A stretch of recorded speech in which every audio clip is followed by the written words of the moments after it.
In the meantime,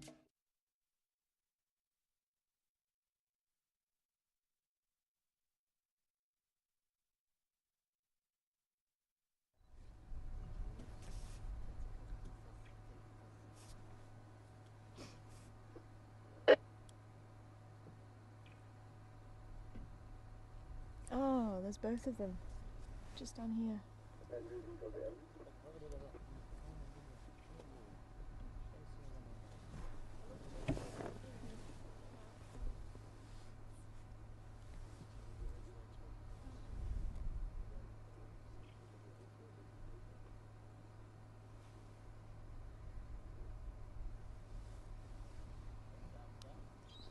Oh, good afternoon everybody, and a warm welcome to Wild Earth this afternoon. And we've managed to find, thanks to Sapiwe and the Zoomies, the cubs and Karula. So who we've just had on screen is the cubs, and Karula's sitting just a little bit further over that way.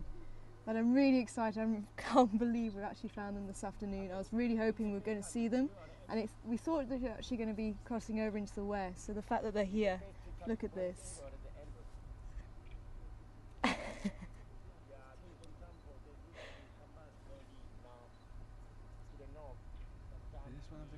This is one of the cubs, hey? They're big, hey?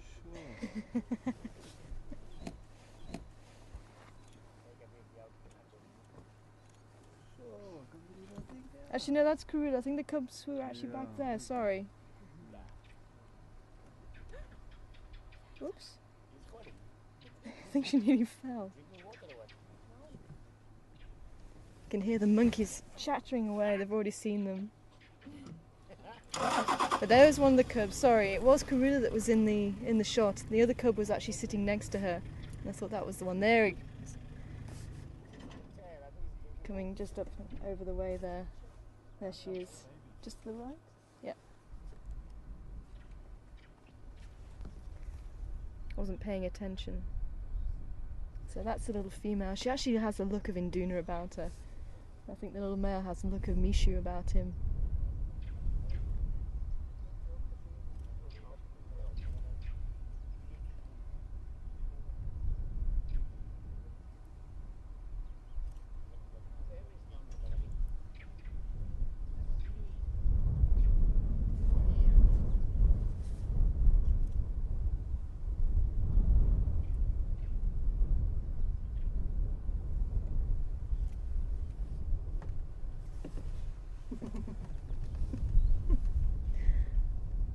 Oh, here comes Karula. She's just peeping over the top of the bonnet there.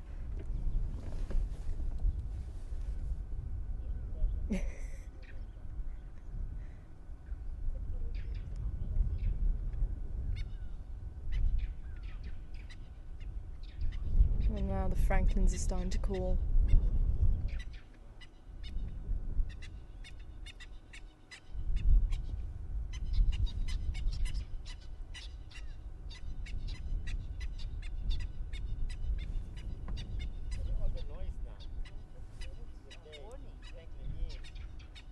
Oh, and here comes the little male.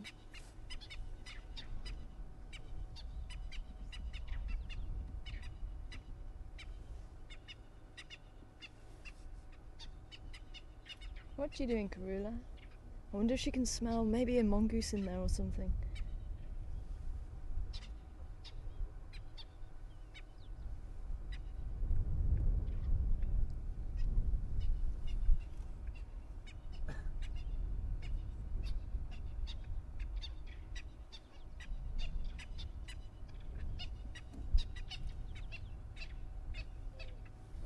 Oh.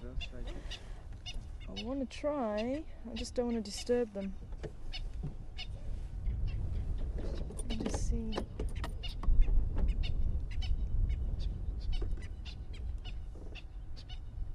Just see how she's going to react, because they are pretty close to the vehicle. I'm going to try and move back.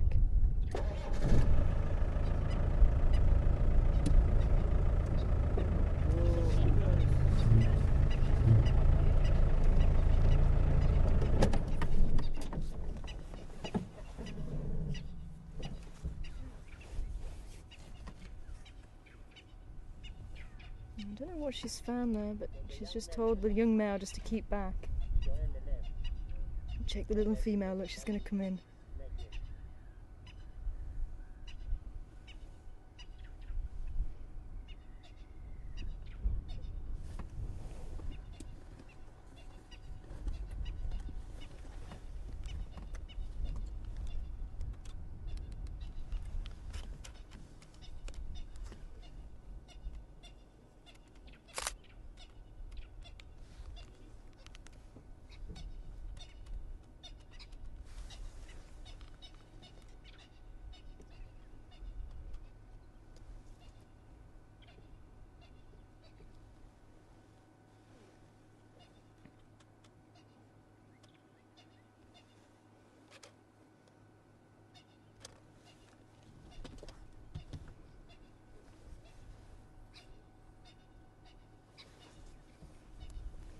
See if I can move back just a little bit more, so I can actually see them on the end of the bonnet there.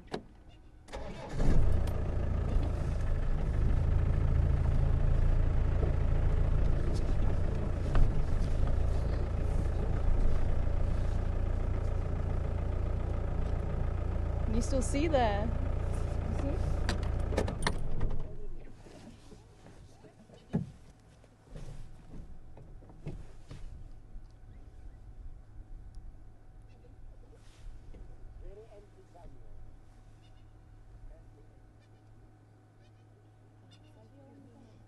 Cubs coming in to see what she was playing with. Yeah. You like it? Yeah, that's the little female. So she seems to be a little bit bolder than her brother there.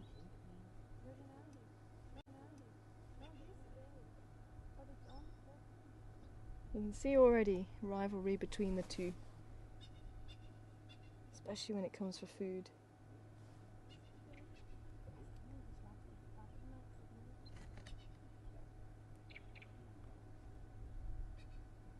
Just watch Karula, she looks like she was looking up into that tree there.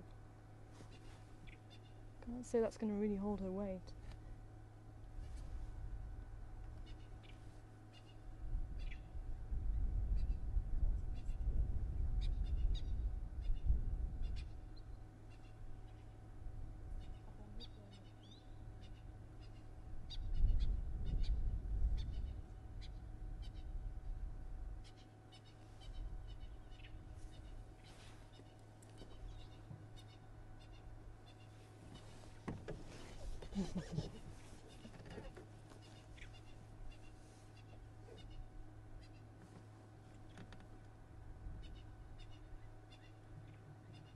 There must have just been a little bird sitting in there and just had no chance of escape.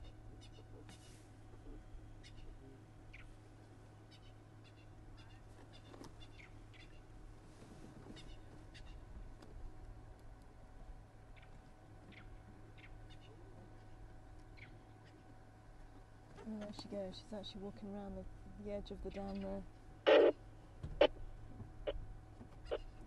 Wait for me, Ma!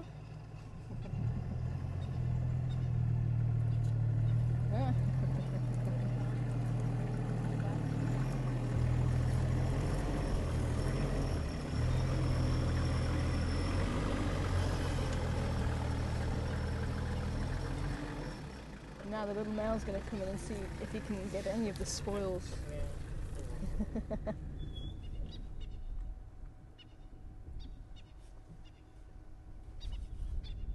Certainly see what the ranking is.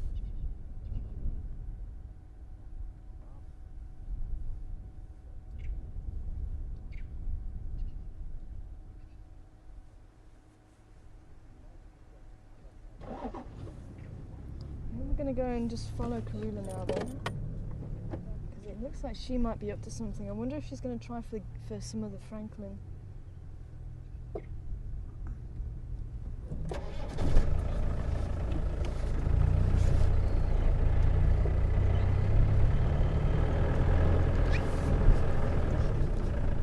Yep, you're getting left behind, little one.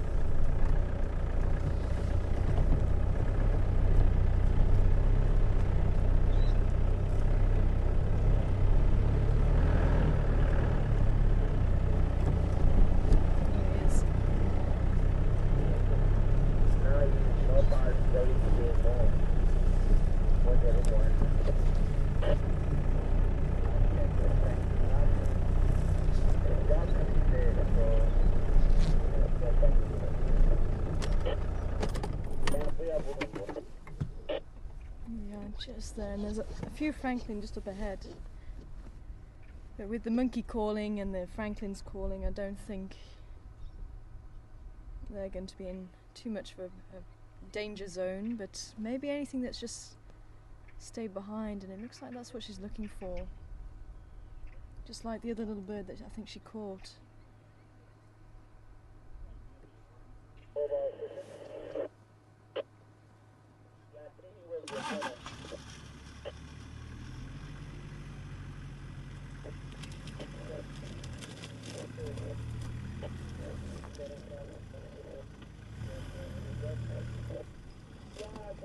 Check the little female.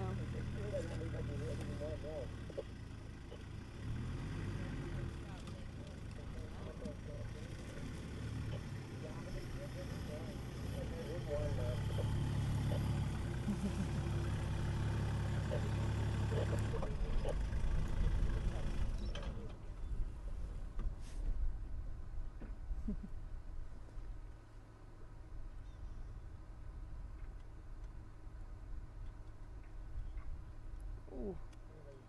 See how fast they are, and they're stuck close to the ground. She is definitely going to be like her mother, I think.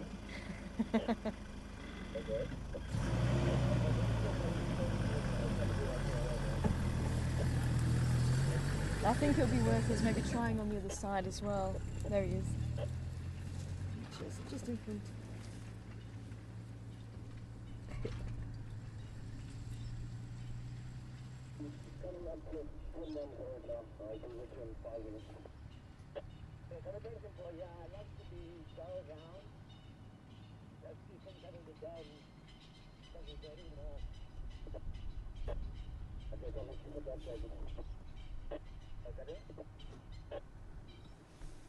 Well, how fantastic to see them, hey? I'm absolutely thrilled. My name's Tara. Joining me on camera this afternoon is Sebastian, and back in Final Control is Craig. And it is always wonderful to catch up with our favourite leopard family. I'm not too sure who was Zumi this afternoon, but thank you so much. And Sapiwe, very sharp-eyed there, and letting us know about it as well.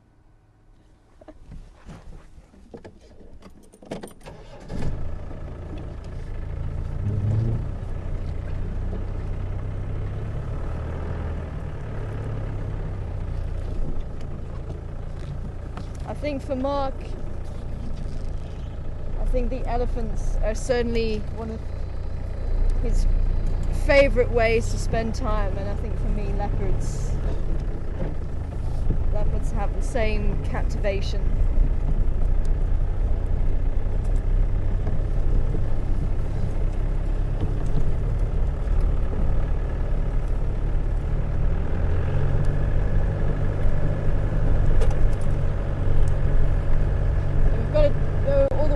See if we can catch up with them in the drainage line there. Hopefully they won't go too fast and too far. But I wonder if they are out on a hunting exercise. It certainly looked like it. We were showing them where to try and get a quick meal.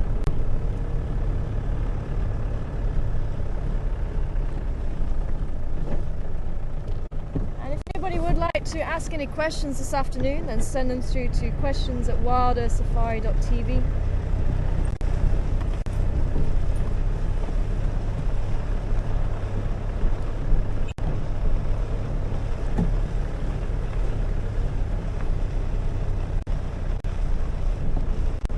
And if anybody gets some nice shots, unfortunately I've only got my small camera lens on my camera this afternoon, so if anybody did get some nice shots that they would like to share for a blog, I'll try and write one tomorrow about the lions and Karula and the cubs.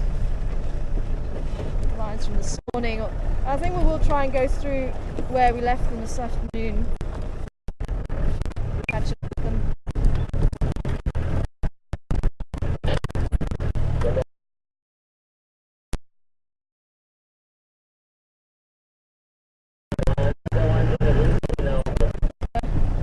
Sounds like they're moving in.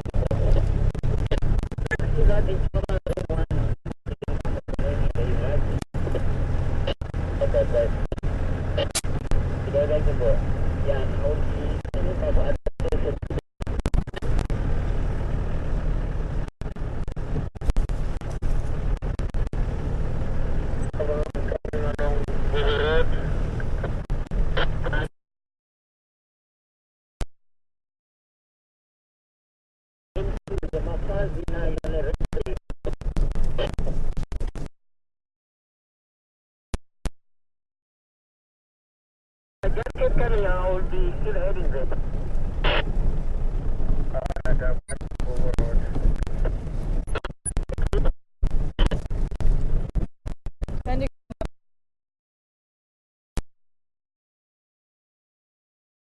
But if we can, we'll try and stay with them as long as possible. And you can see the water has just receded back so much now. We're actually able to drive on this little open patch, which we weren't able to before. Makes life a little bit easier. As you remember, in the summertime it just gets so flooded here, you just can't drive here at all.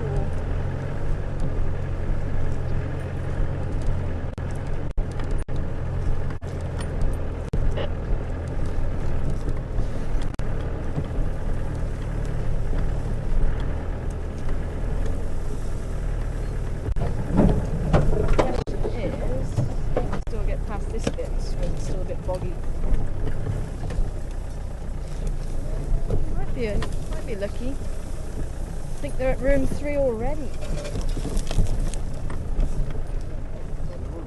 Yeah, I think they're... Oh, can you see them?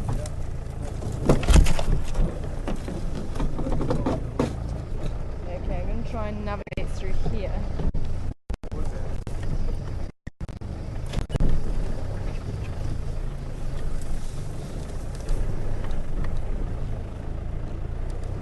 Fun here.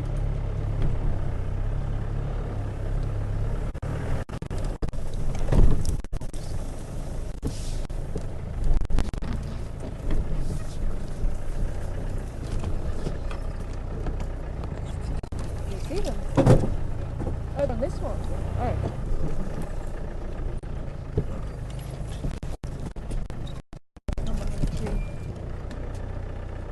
I thought they were on the next one.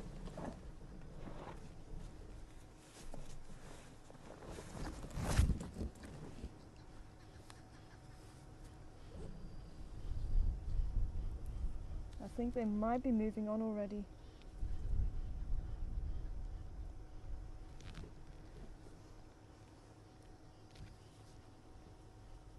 I can hear the squirrels calling like mad.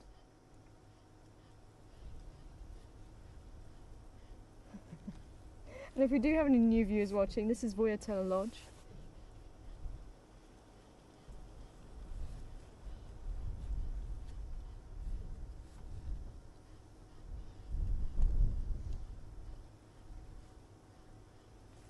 I think I'm going to try and get over and try and see from the other side.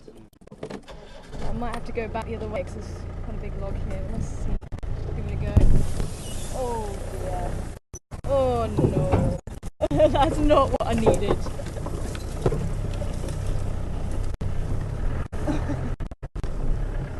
Well, we need to get onto some flat land.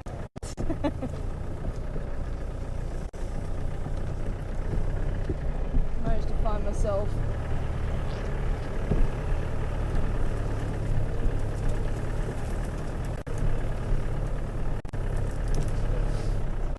See them?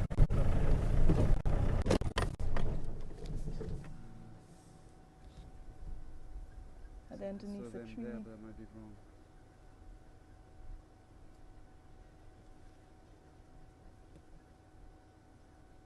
Well, we were wondering how long the tyres were going to last.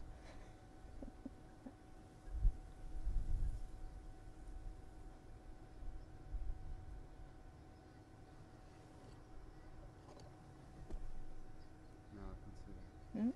You can't see them. Yeah, I can't see them either.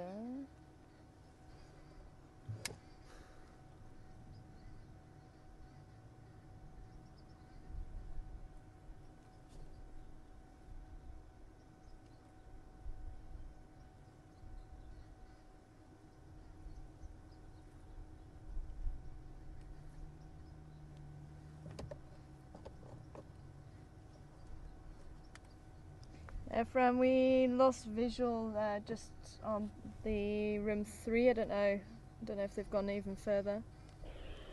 Okay, copy. I think they're seeing them over. Oh, hold on, right there. Where?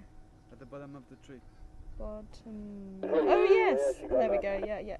Yeah, he's There we go. he's right in the top of the Timat Mountain tree. Is a mall that's close by. Oh, okay. Okay, copy. Yeah, no, she's okay. We're gonna be looping around. We're gonna join you guys just now.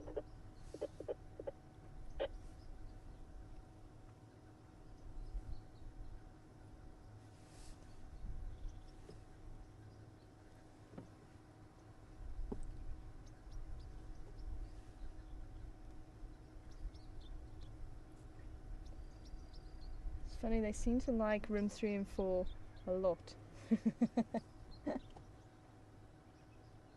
Are you doing it good? Nick?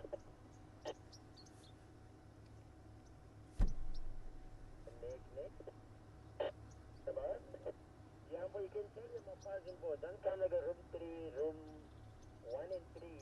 That's English right there. My passing in the room 3 now. You're talking the mala. I just saw the lady, but is the housekeeping lady at car 3 now? She's in the car 3. Who's that, Karula? Yeah, Karula boy is right in the car 3. And Papimpa is in the car 2 and 1. Okay, thank you for already told all the housekeeping ladies to be careful. I told them to look in the car 1 there. Hi Kevin, good afternoon to you. I'm wondering how often leopards eat and how often they go on the hunt. And they can go on the hunt, it really does depend on how much they've eaten. They might just go on the hunt straight away. I mean, if Karula had eaten a small bird by the looks of it, and there's a possibility that they're stalking something. There's the cub lying flat, possibly watching what Karula's doing. There's possibility that maybe Karula is stalking something just on the other side of the room there. But if they've eaten something big, they might not need to, well, they won't need to hunt if they've eaten their fill from that for a few days after that. I think it works out roughly maybe about 4 kilos. 4 kilos of meat, maybe 5 for, maybe not even that, but maybe, because a lion would be about 5 or 6 kilos, sometimes 7 for a big male, so roughly about that for a lion. So maybe about 3 kilos of meat a day for the leopard. So if they're eating an impala, that's going to last them for a good few days at least. But if they've just eaten maybe a small franklin, that's going to be a light snack for them. But if they've hunted an impala and something steals it from them before they're able to eat it, then they're going to have to hunt straight away, or at least when they've got their energy back. There's not really a strict time.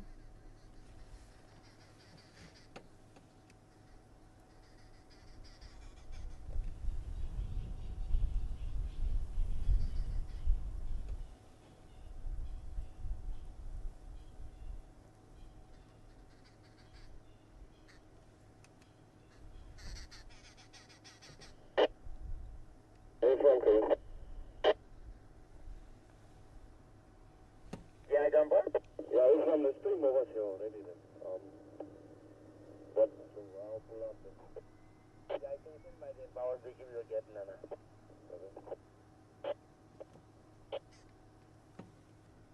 Afternoon mobile station, need an update please.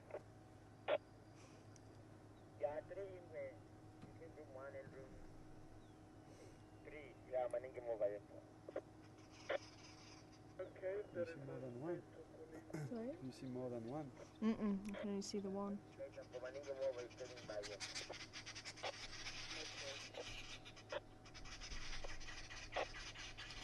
Yeah, I've got a Matacha, I've got a flat tyre, so I'm going to have to wait until there's a gap to do the change.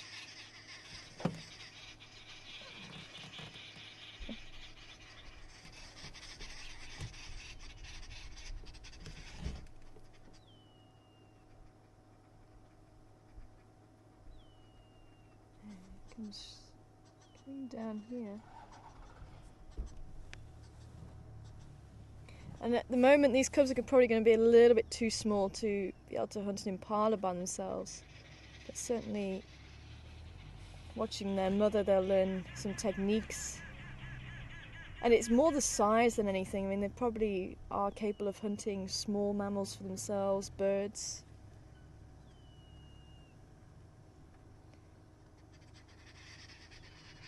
So unfortunately, I've got to find some stage to change a flat tire. It's always the case. You got any luck with the Ngala this afternoon? No, I didn't get a detect therefore. Come again, it also. I didn't come at a detect. Okay, for the same. Fortunately, it's one of those things. It does happen in the bush.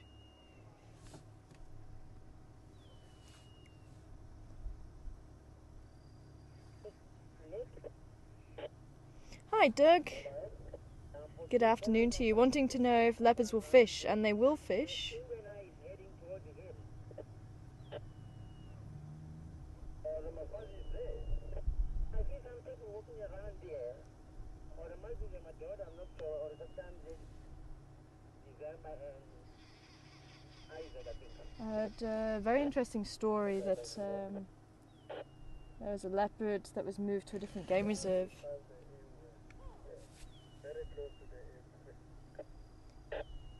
And unfortunately, Well, did you go to that? this leopard that got moved was losing condition quite rapidly. Now they're pointing. I think they can see. Yeah, don't worry, I'll pick out inside here. Fine, I'll tell those guys. Okay, apparently they walked outside the university.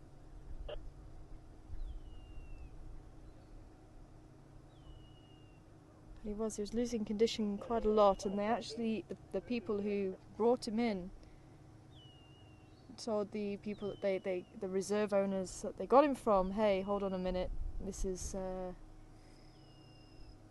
there something that we need to know about this leopard? Is it diseased, or, you know, what's the story? Because it's losing condition since we brought it to this reserve. And they actually turned around and said, well, do you have fish in your dam? And they said, well, no, not as far as we know. They said, well, stock your dam full of fish and the leopard will be able to hunt, because it's quite partial to the fish. It seems to actually have a liking for fish rather than anything else. And they actually found that when they did stock the dam, sure enough, the leopard gained condition and it was able to survive. But it's not the norm. You won't always get leopards hunting fish.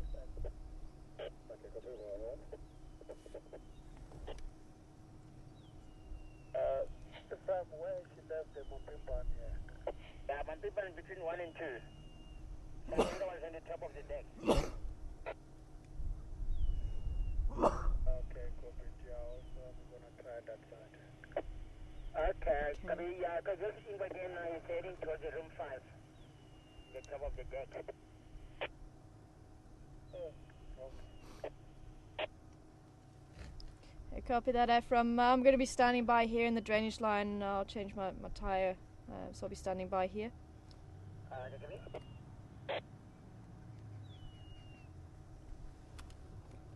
Okay, I think the cub should be far enough away. It sounds like Karula's gone further down, so hopefully we should be okay to change the tyre quickly.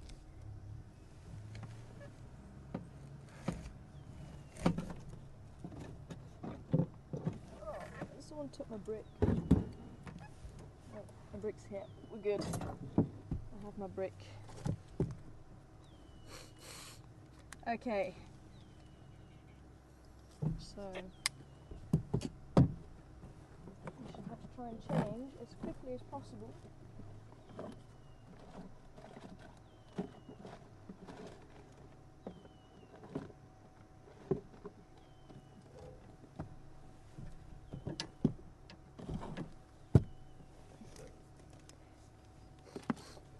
So don't go anywhere.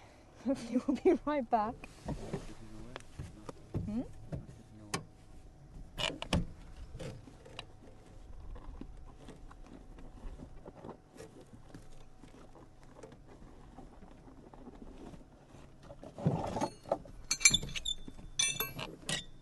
Let's see.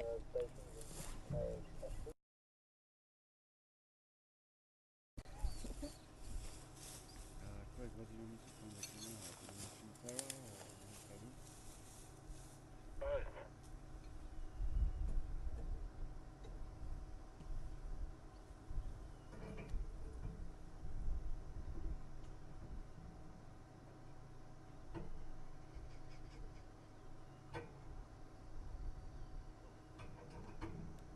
Watch my back, okay? Yeah, don't worry. You see Karula? Shout.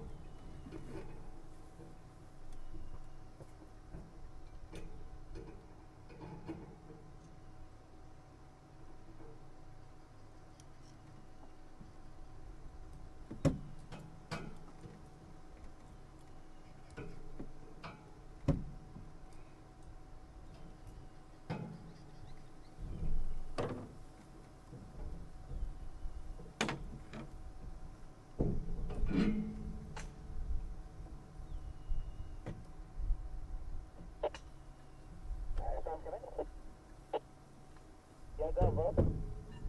I confirm is two more then. Now, what's your log now? Somebody there.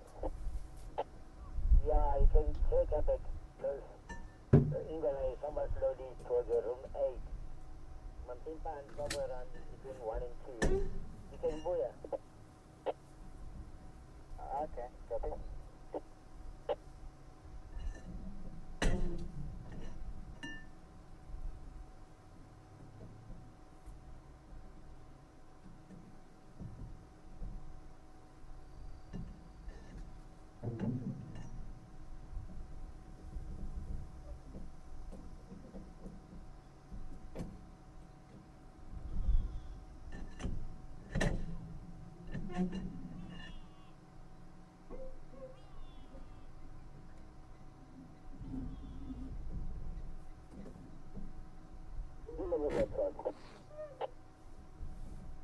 I saw them just right at the gate.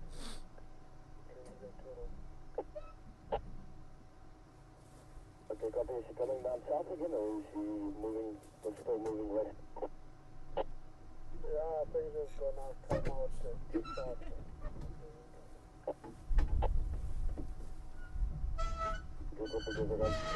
One down at the side. I think it's still looking around. From your side. Okay.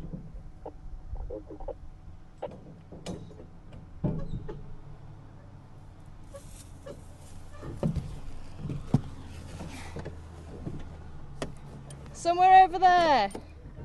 Somewhere over there. Sorry? I think they were over there somewhere. Over there.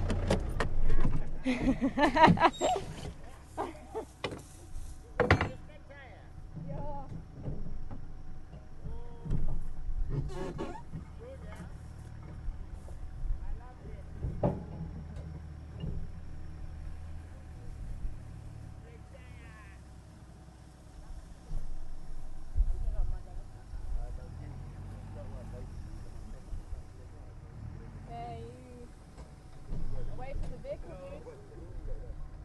Seb, are you away from the vehicle? Are you away from the vehicle?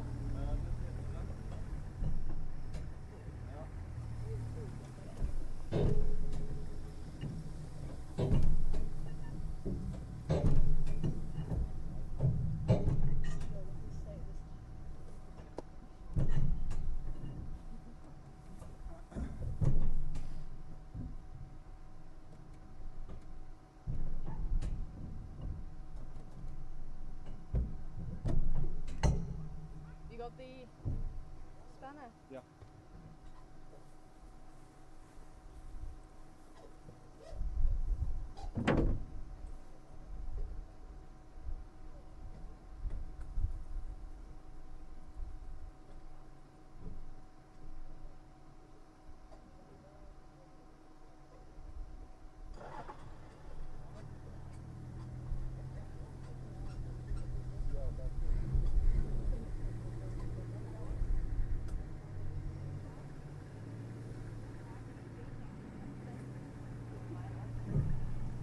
how's the moving like that?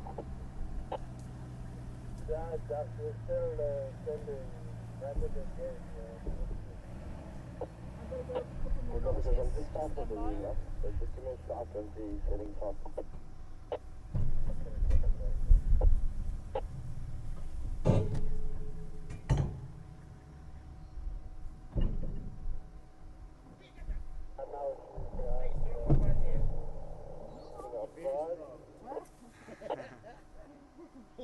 Sorry, go again, is she mobile software?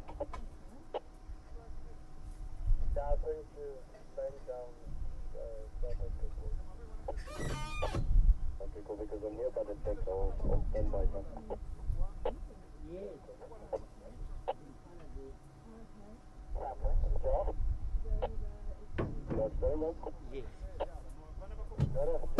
Any updates for Vuyatela side? No, literally, these guys active and got in on my big bugs here in Vuyatela. Okay, copy. I'd like to come on to Vuya if it's possible, please, to do the meeting power. Contact Efron, I think Efron is out of one. Copy. Sorry, Doc, whereabouts in Karula? She's inside Vuyatela, and at one of the rooms.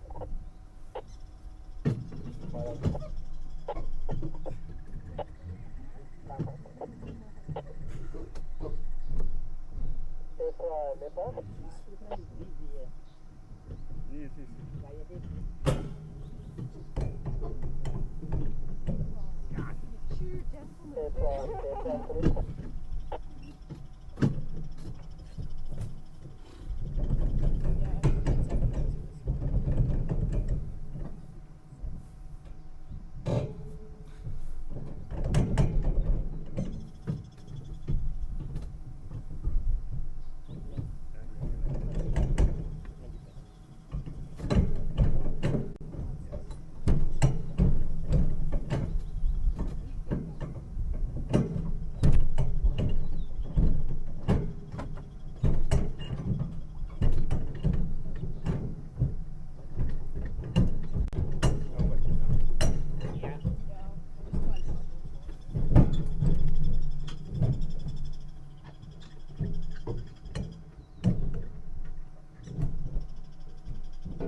Okay. Yeah, it's still not a problem, yeah.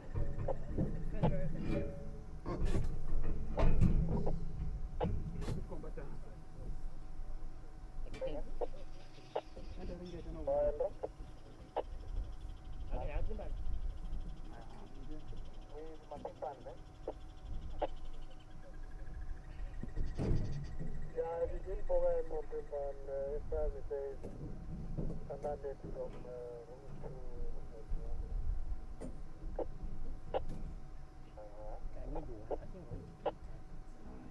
Karula, she's working at home with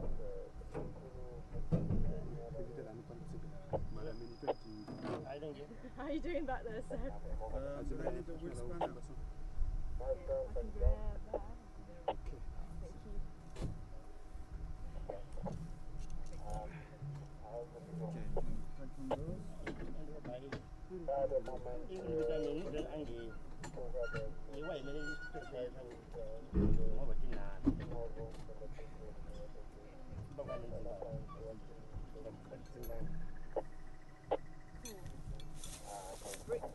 I got my brick.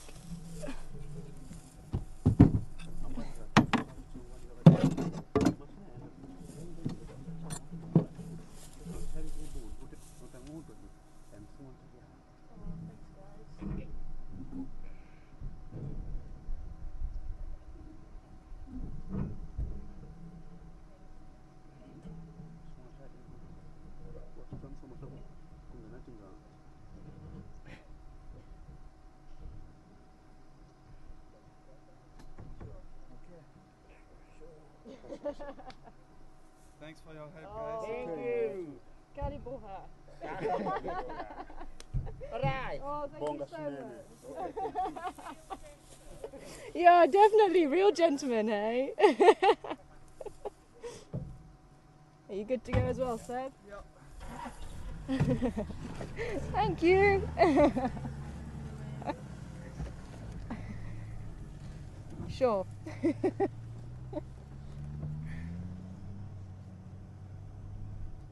Oh, it's always nice to have a helping hand. I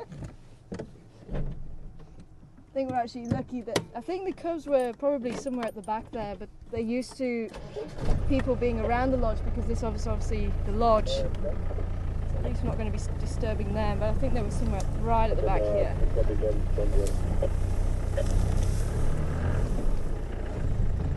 Now let's see. Oh, shame, I think they actually came back to give us a hand. Sorry? I think they actually did come back to give us a hand. Yeah. I think so. Shame.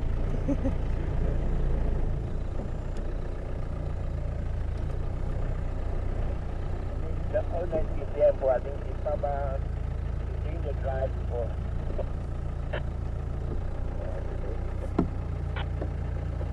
I think the cubs might have just gone into hiding there. I think the last I saw the Geshes pointing down.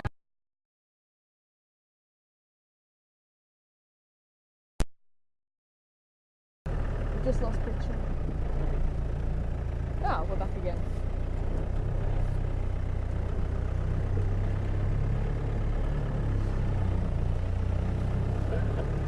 Hi Lloyd, over there in Tennessee. Good afternoon to you. Wondering what the temperature is here this afternoon. And I reckon probably about 20s, maybe mid-20s. It's actually not too cold. Excuse me. Excuse me again. Oh. Air Franklin. I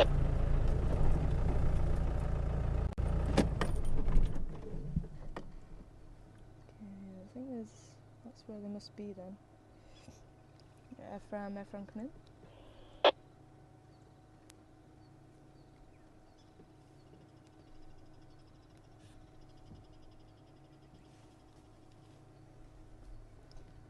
Job Knut.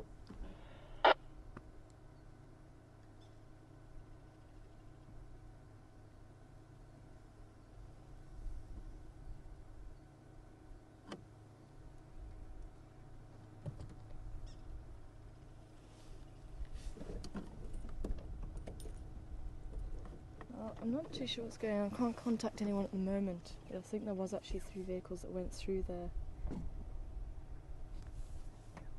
So I think we are going to have to, I'm just going to have to wait just to see if I can try and contact them before we go barging in. But good afternoon to you, Monty. Monty wanting to know what's the risk involving changing a tyre where there's leopards around. Obviously there's always a risk. And sometimes you have to do it, there's no other way. You have to change the tyre and get on with it, but as I say, Sebastian was watching my back and it was nice that the guys came in and watched or helped us as well, so more hands helped to get the job done. And it's not the first time I've had to change my tyre when there's been something dangerous around. I've had to change my tyre at night with lions around. And I say when it's flat, there really isn't anything else you can do. You have to get the tyre changed. But with them being cubs, as I say, I heard Karula had gone off further up to the back of the lodge, so Karula wasn't going to be a problem. The cubs are unlikely to come up and have a look, see what we're doing. I think if they are around, they're going to just be looking from a distance. But as far as the cubs are concerned, they're not going to be anything to worry about. And with them being around the lodge, as I say, they are used to humans, so at least we had that on our side. But I just made sure that they were not close. The last thing that we saw was them coming up here.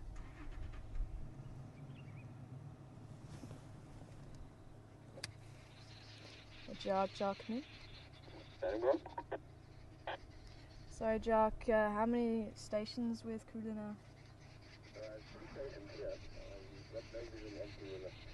Somewhere in the block between the two rooms. She hasn't come out yet. Copy. Okay, I'm just going to stand by the drainage line here then. Okay, we've got no visual.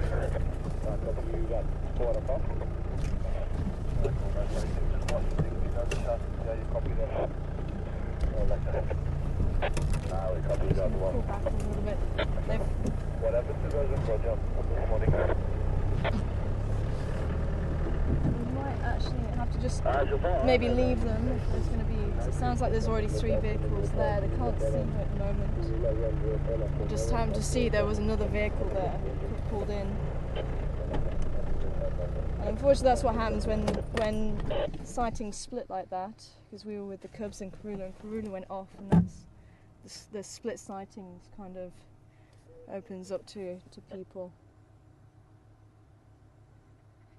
So I think. Just want to see if we can see where the Cubs went. I thought they were actually watching him maybe over there, and I thought, well, if they're there, maybe the Cubs will actually follow.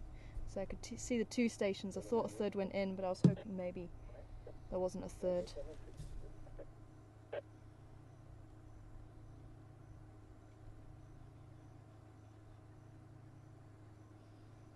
I say otherwise we may just have to leave this area.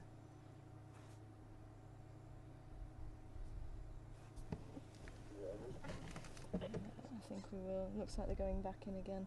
So while there's no vehicles there, we'll just leave the area.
Just to let you know, we had one Mafadi inway at Saltwood with a big Mapipan. A young one, not Mapipan. I don't know if you know that Mafadi that works with the one. Sounds like Saseka has just been seen. Okay, she was in the drainage line. Just behind the 14th Daniel. Oh, this is the front. Yeah.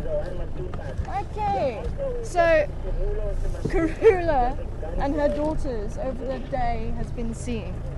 There's just a report coming in that Saseka with her one cub has just been seen over in Torchwood. Sadly we can't go there. And her cub is still with her, which is great news because sadly she did lose one of her cubs.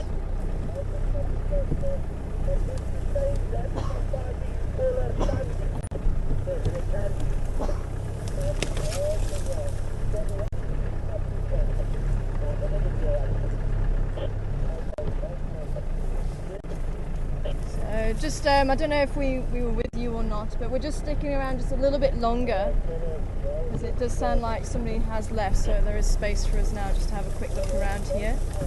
See if we get a chance to see Karula again. So it can be quite difficult in here.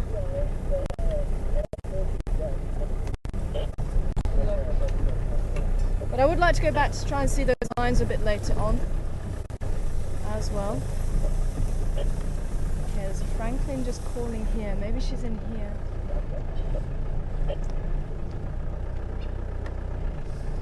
What's up, Franklin? Are you seeing something?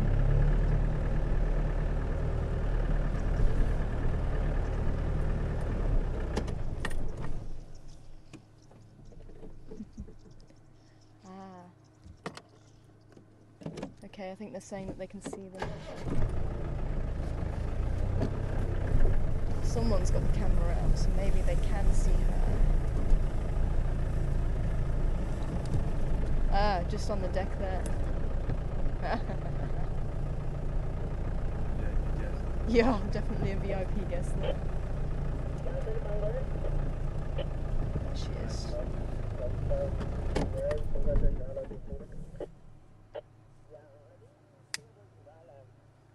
The way things are like saying was be like a stop of the power line. Yeah, I think the best approach you can try to drive parallel.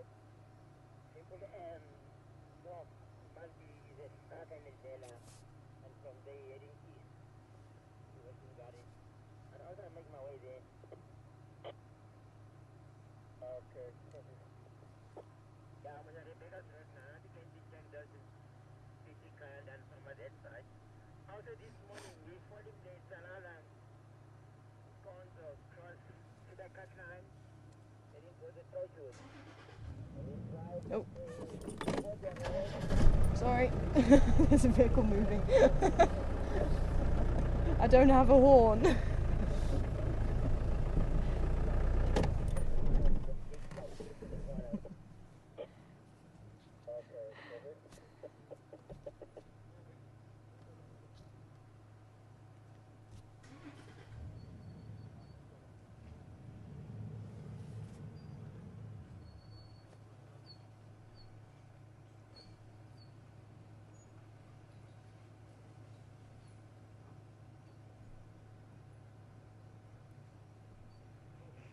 So, Karula, where did you leave your cubs? I'm sure maybe she did leave them just over the way there. Maybe she just left them to get a bit of peace.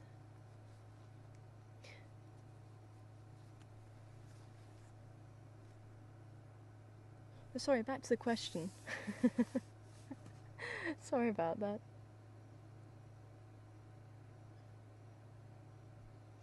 But wanting to know which cats have claws, retractable claws and non-retractable claws.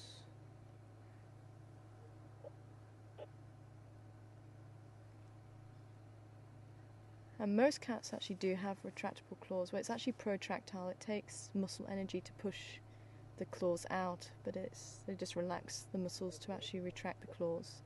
So it's the terminology is protractile, but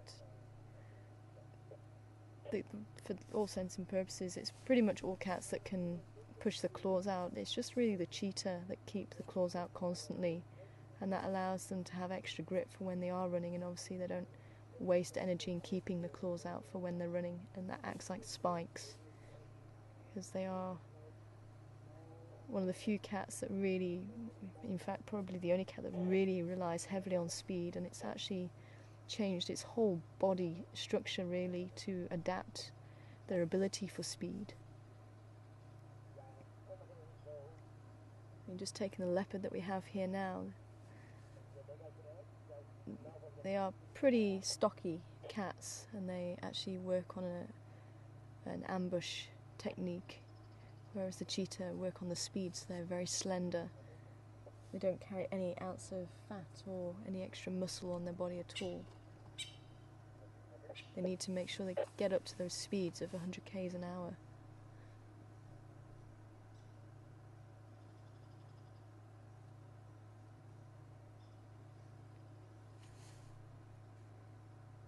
And when looking at leopards, if you look at the spots, you can see nicely the rings rather than just black spots. So the leopard have the rings on the body, whereas the cheetah have black spots all over the body. Now I'm hearing rustling to my left.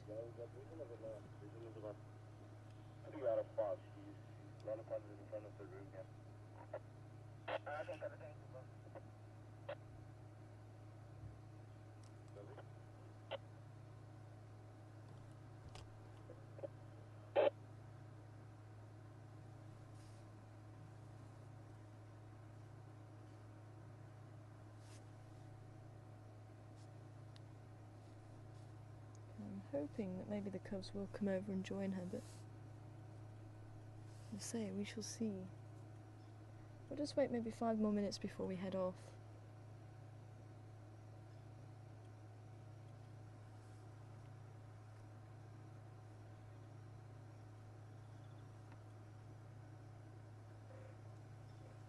Another big difference is when you look at the face, and you'll notice there's no black tear marks down the face, which is very characteristic of the cheetah, but the leopard don't have them.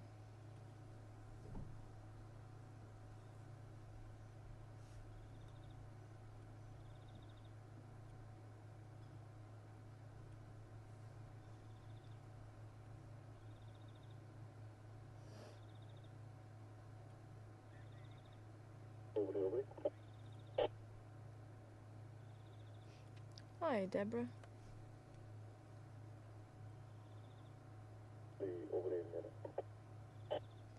Deborah wanting to know what stops lions coming to lodge.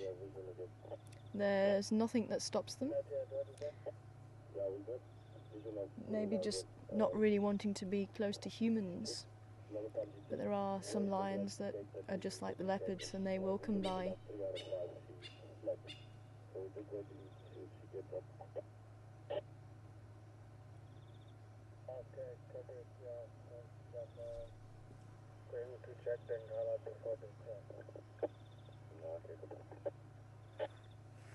And that's the thing with any animal, there's individuals, just like humans, individual personalities. And you get some that are very bold and some that are not so bold. And so some animals will come up and see what's going on and see what this is in their territory and in their home. And some animals rather, because it smells like human, rather not.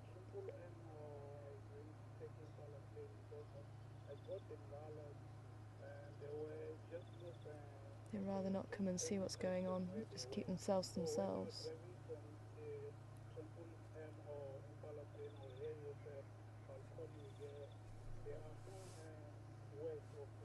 Hi Ellen. Good afternoon to you. Wondering what what will happen if a guest walks out? And what will she do?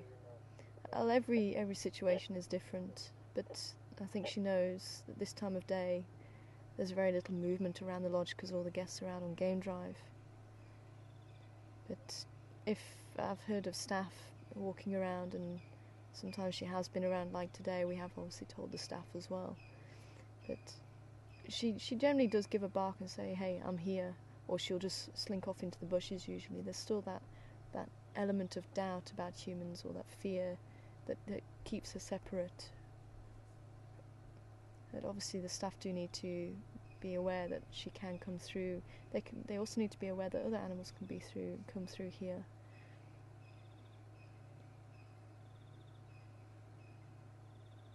And certainly just keeping an eye on how she reacts and how people react. And that's one thing, when you come to lodge, you do get a safety briefing and get told, you know, when you walk around, do keep a lookout for animals because they can and do come through. But usually when people are here, leopards won't and other animals won't come through. It's only if the movement stops, that's when they do tend to come in.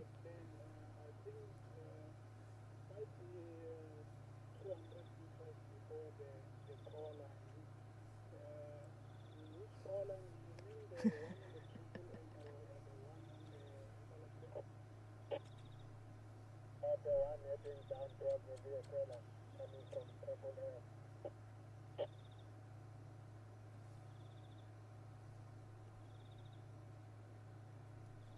Somewhere I'll drive straight at Impala Plain and head north. Ready? Go? Yeah, I think the better point, Impala Plain, Karula and north. You can see I'm coming from over Samba East. Okay, thanks very much. Yeah, I think I'll be behind you. Okay, copy. I'm coming along with Zoe. Station's heading towards the Ngala. I did leave a silver cluster leaf branch in the road on Triple M, and you should be able to follow the Nkonzos probably about 150 metres into the bush where we lost them. Yeah, Tara, what do you see there? I'm just saying we left a shlashla in the road, a silver cluster leaf, and if you follow the Nkonzos going in, it's about 150 metres, and there were lalapans underneath a guari bush. Okay, come in.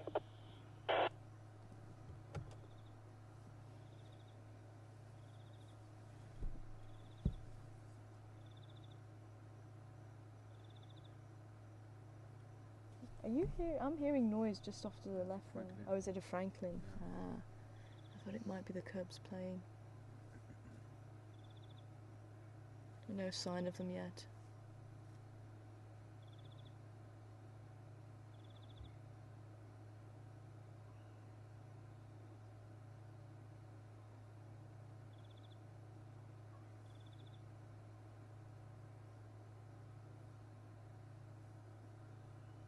That's what you call a flat cat.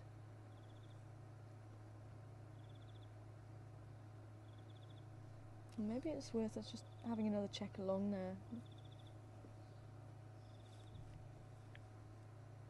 Just seeing if we can see the Cubs again.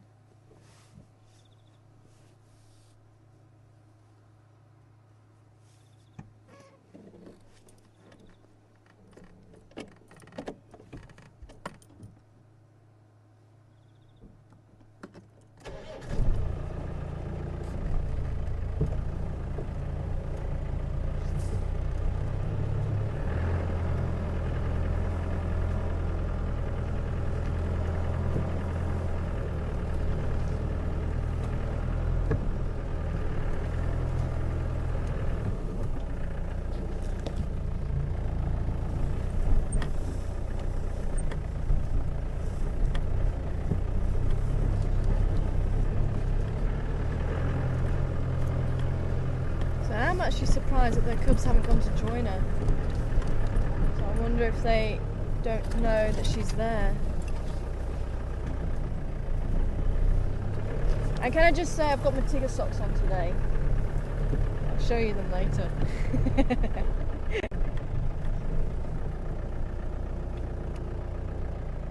So we're actually just missing a rhino and buffalo, and it'll be a big 5-day. Can it be done? Well, this is the Sabi Sands. It can be done.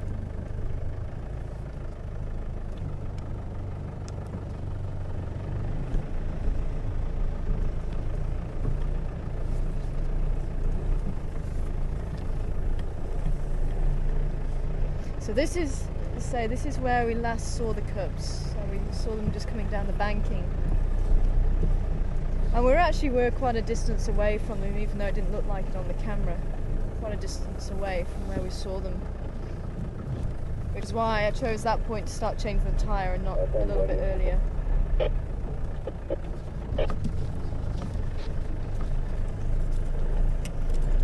Hi Henry. Over in California. Good afternoon to you. Wondering if we have cheetah on reserve. Yes, we do. We have cheetah and wild dog. But because the cheetah like to be on open plains usually. She's full studied. Another bundle one from the East. They're going to be you and he in charge people and what they know. I'm also in the log catch up. Okay, copy, go with it.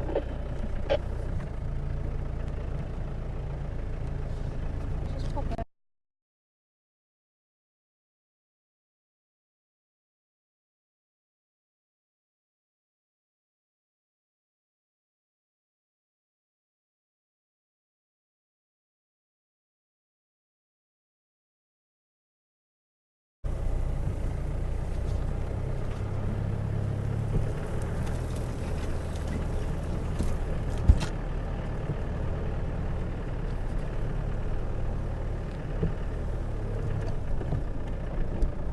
Oh, she's going through the door. Oh, there she is.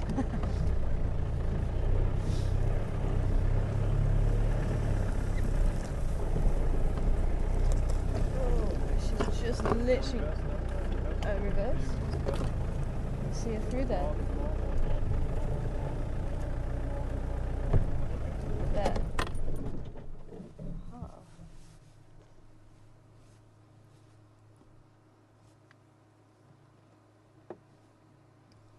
Andrew, come in.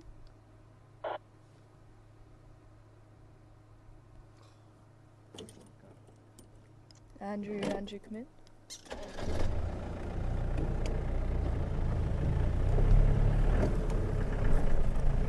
I think let's follow her, because maybe she was just biding her time, waiting to see what's going to go on with the Impala. Oops.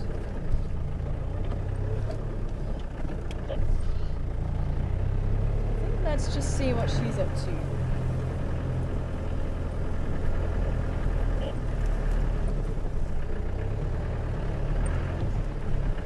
There she goes.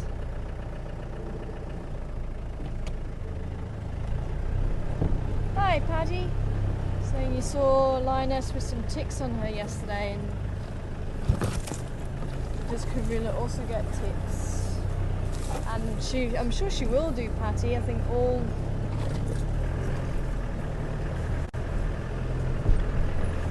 animals get ticks, especially as they walking through the bush all the time. They will pick up ticks. I did see she was going to pop out here somewhere, I think.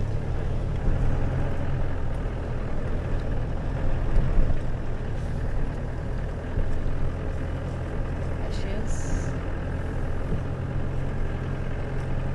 Just keep going.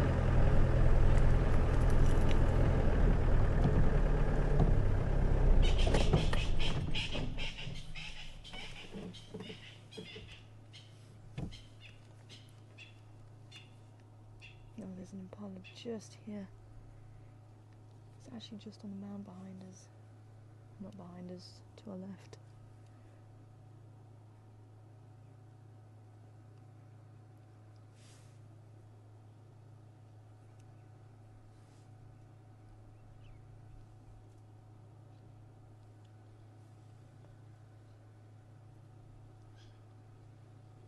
And the impala, I don't think, seen her.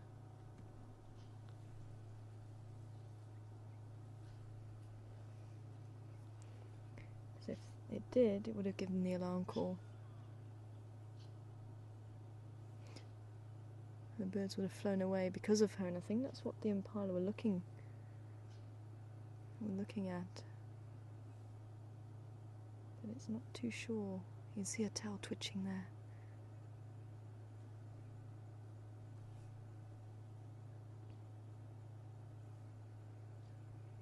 And the impala's just calmly walked away around the back of the termite mound.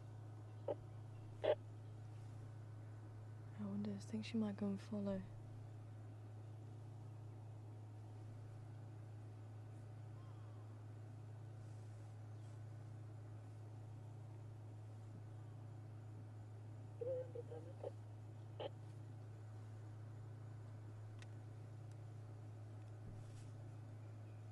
Texan, come in.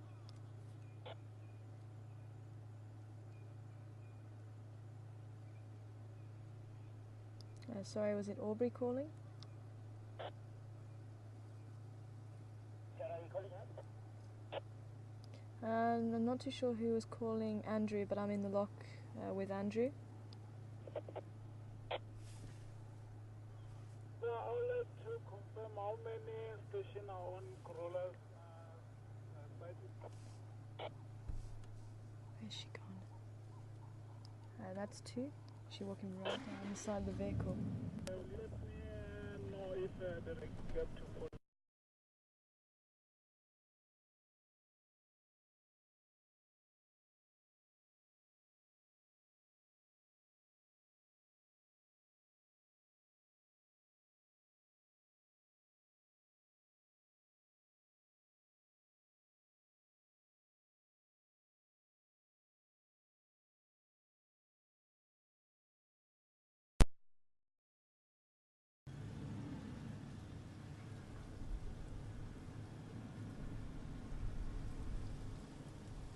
Going back. Oh, sorry, yeah, we're back.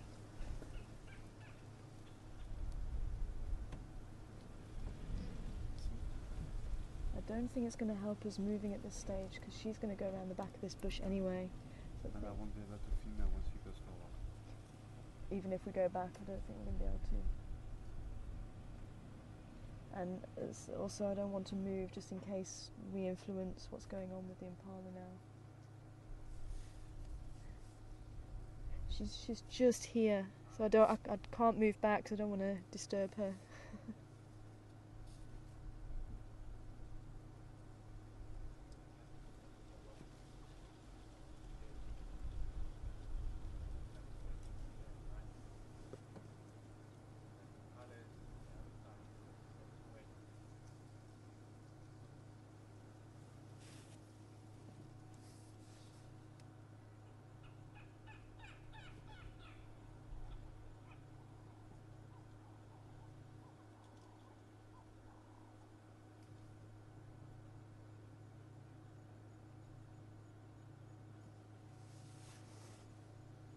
It looks like there's some stuff walking around a little bit further away, and I think that's what keeps catching her attention.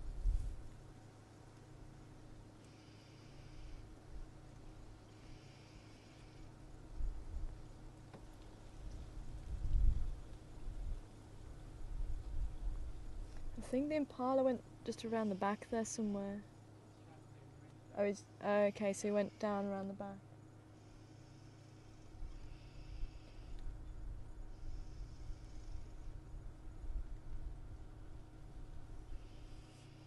Station at discussed.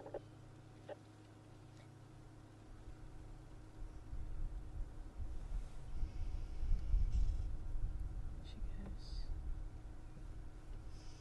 Can you see her? She's just going flat now. Yeah.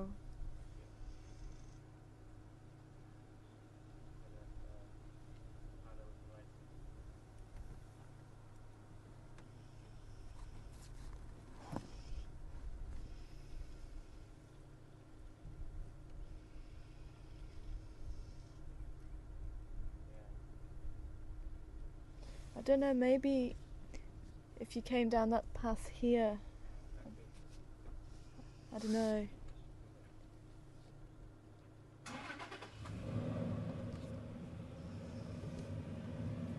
Yeah, if you came in between those trees, Andrew. Hmm? There's no way you can reverse a bit.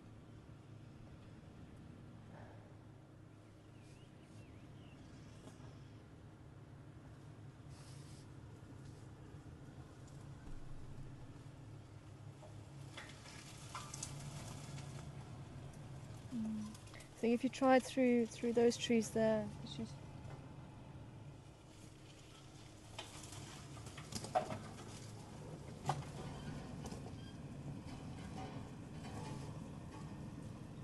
Can you see her?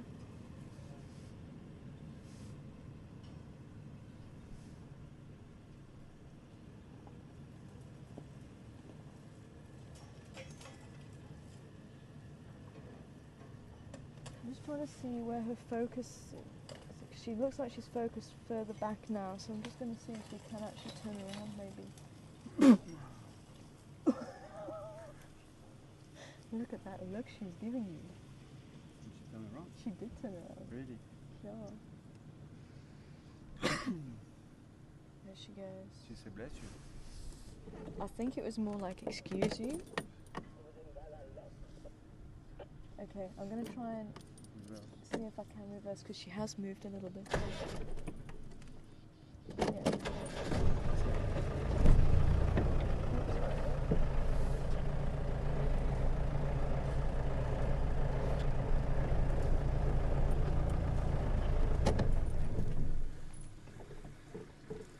Thing is, we don't want to sway the hunt at all. So we don't want to influence, we don't want to get in the way of what's going on, we don't want to disturb any animals, especially when we're so close and they're so close to us. So that's why it's very important not to move too much around them. You say her attention's changed to something at the back there. See again, the tail's twitching. She is completely focused. And as yet, I can't see what it is that she's focused on.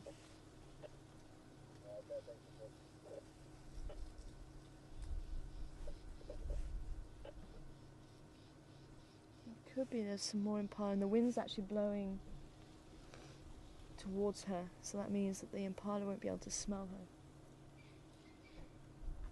And the other impala that was just standing on the termite man that she actually went right down to the ground for, they haven't detected her at all.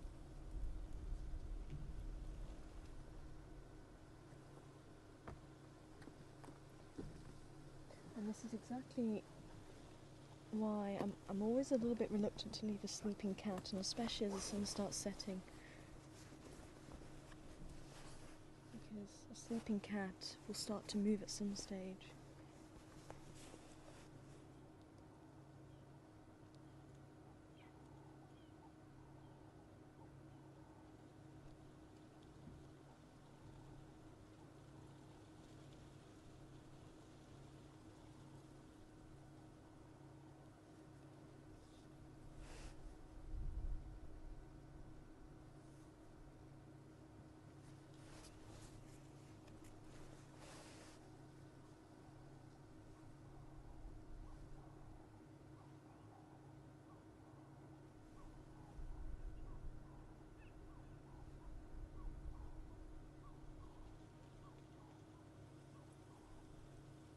And again, the animals are also going to be used to humans around this area.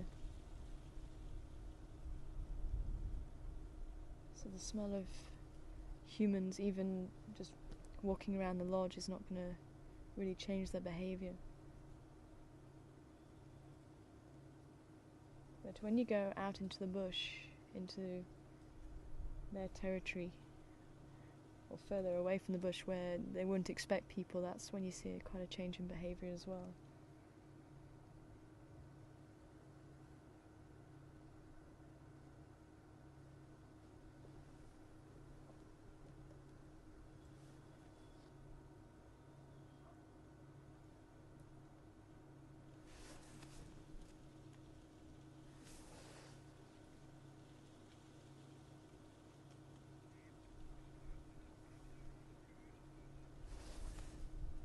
Hi, Deb. Deb wondering if the cubs are around with Karula or are they old enough to be on their own. They're still a little bit young, Deb.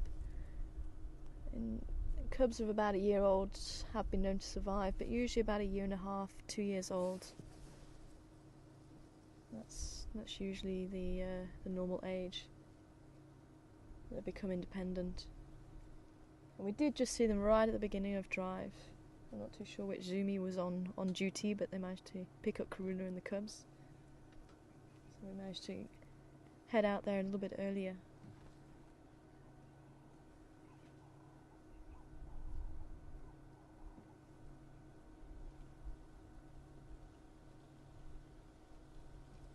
I'm sure she's seeing something, but I'm still none the wiser of what she's actually looking at.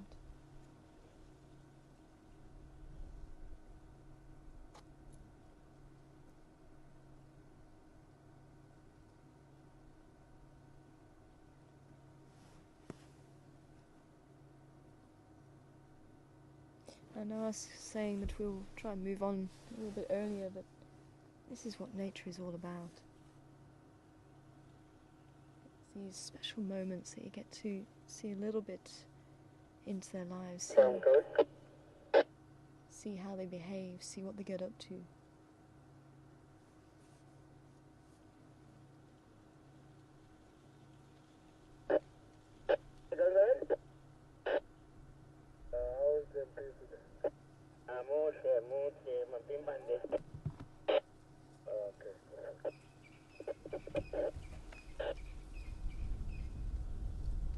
And if you ever wondered how they make the documentaries and how they get hunts, there's a lot of waiting. They have all the time in the world.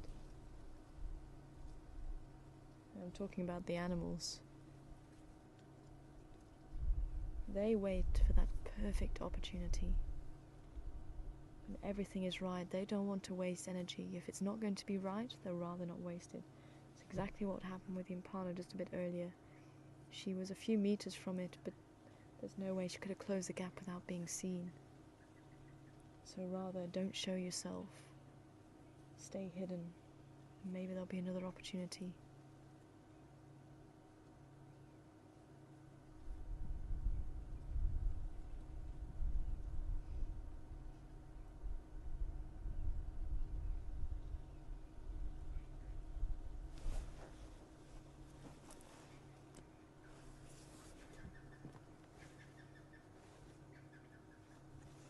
Hi, Unk. Good afternoon to you. Wondering, when Karula's cubs get older, will they help her to hunt like lions do? And sometimes it has been known, especially as cubs are getting older, they have been known to help each other. But not to the degree, really, that the lions do. But there may be that period of time where they're still growing up, where they might just cooperate and bring down maybe slightly larger animals than what they normally would.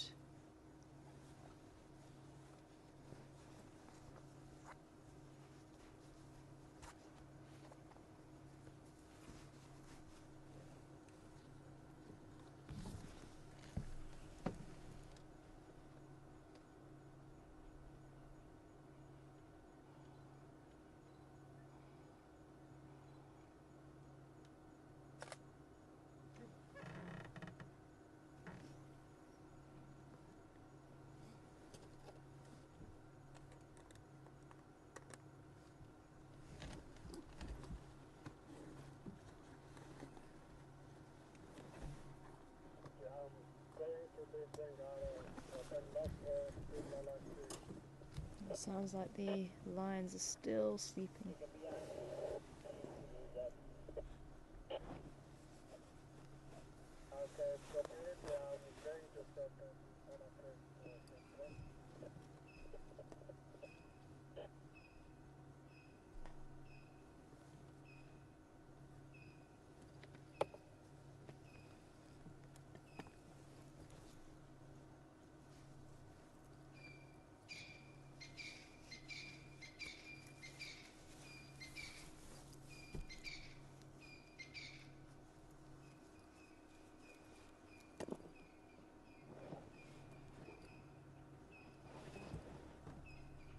So I'm wondering, maybe she's waiting for... Oh, there's a Nyala up ahead of us.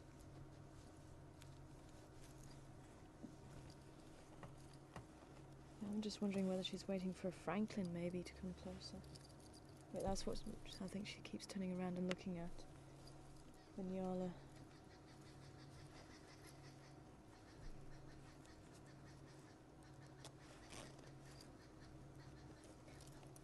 It looks like not quite right at the moment.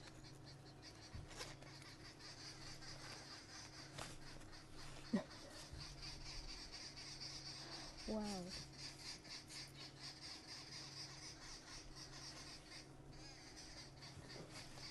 The little birds you can hear are the babblers, and it looks like they're actually shouting at her. I wonder if we can get a wide shot of them. There's a couple in the tree now. There you go.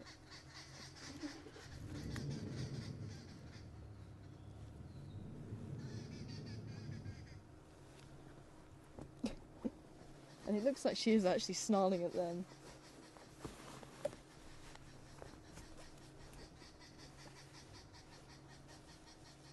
I'm just going to reverse back just a little bit. Yeah, look at that. And there's the squirrel going. Shh, you're going to blow my cover.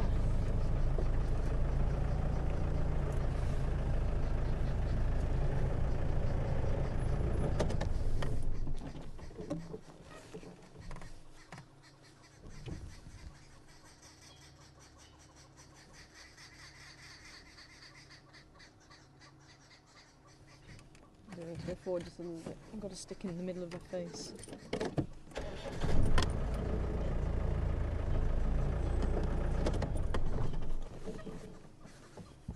But you can see different posture now. She's sat down, she's not really alert.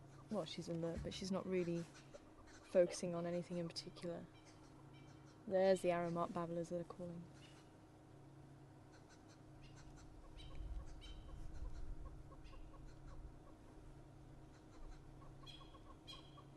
And here comes the hornbills too.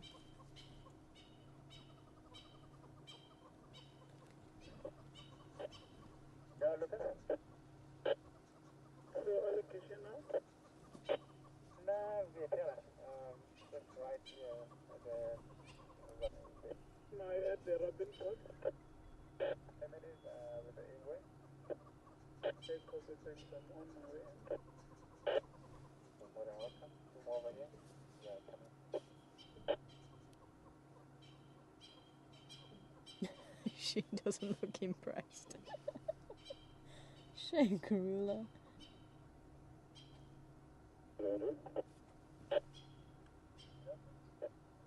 Whereabouts is that Robin post you're talking about? Right at the campus in Vietnam.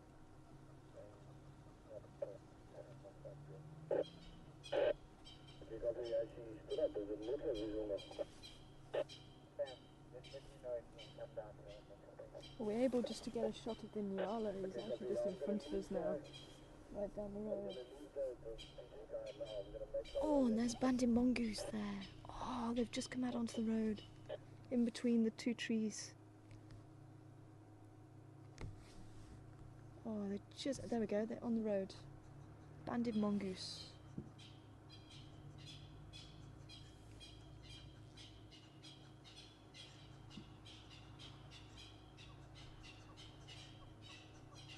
There's another one. Another one crossing the road. I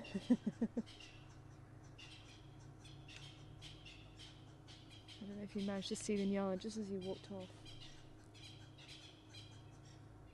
Oh well.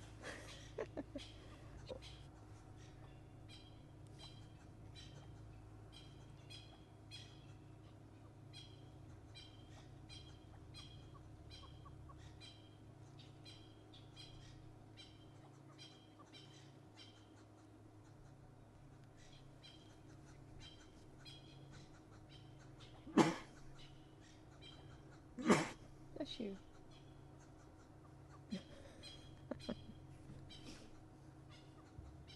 Sorry, who was that from? Hi, Marsha.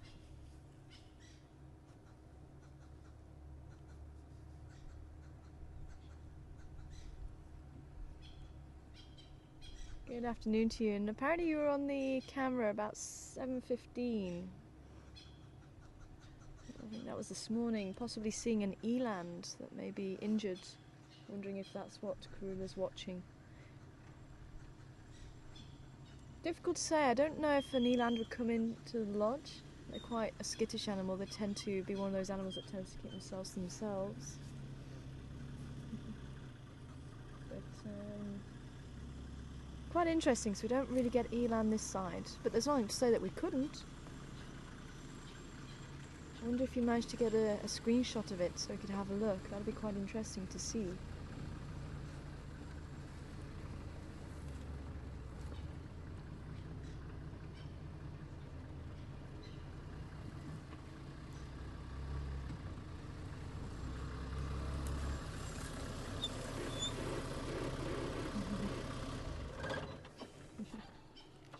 Hello.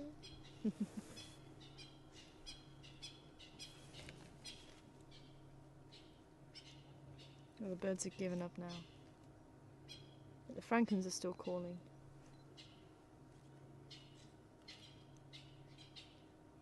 And again, just like the lion, leopards are just as opportunistic. They will eat birds, francolins, guinea fowl, even mongoose, right through to wildebeest. And Karula's probably just a little bit too small to tackle an adult wildebeest. I've seen other footage of leopard tackling wildebeest further up in Kenya, Tanzania. But here, it seems to be, the impala seems to be her limit. She's quite a small leopard, hence the mistake a little bit earlier. Those cubs are catching her up quickly. I think at about a year and a half old, Mishu and Duna were already larger than what she was.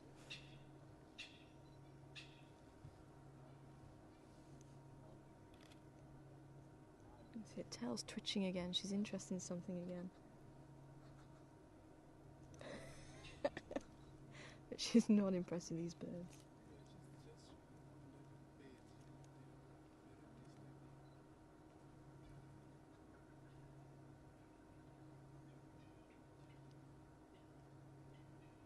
I think if they get too bold, she might just pounce.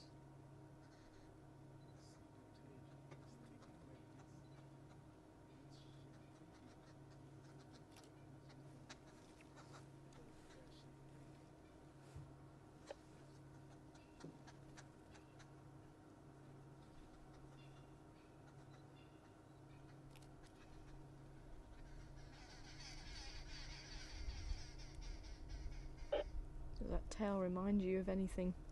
The tail of your house cat getting annoyed.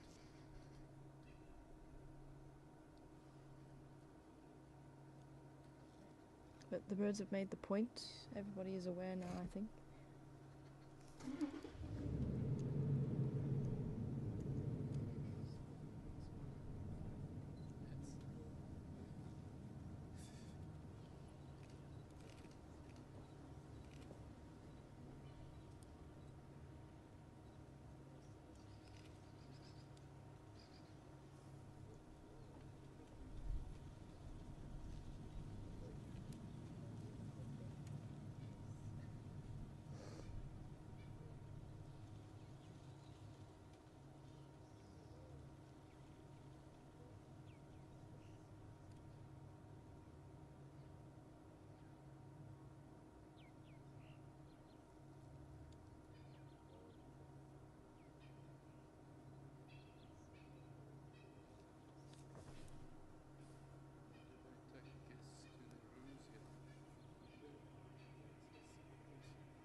Something's caught her attention again.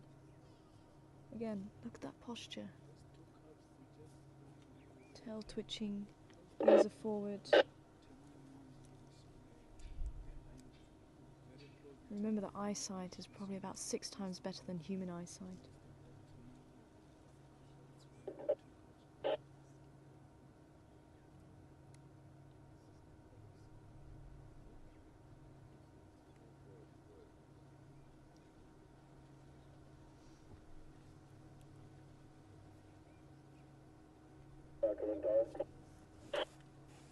Standing by. Yeah, I confirm. How did I get to the lock now? Do I come in like earlier, run down Wooden Road in front of the lodge there? She's actually just next to the spa, which is next to the car park. So you're probably better off coming in a normal driveway. Okay, come in.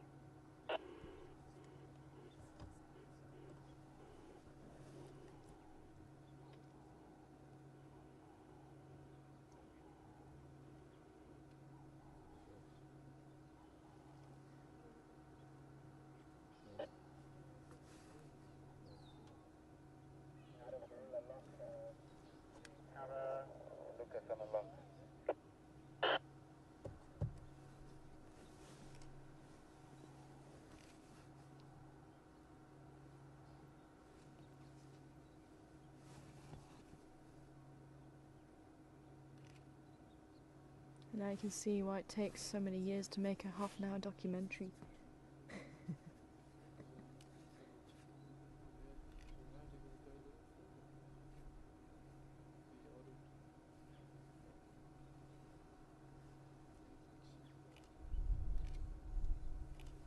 Okay, she might just get up again then if she starts yawning again.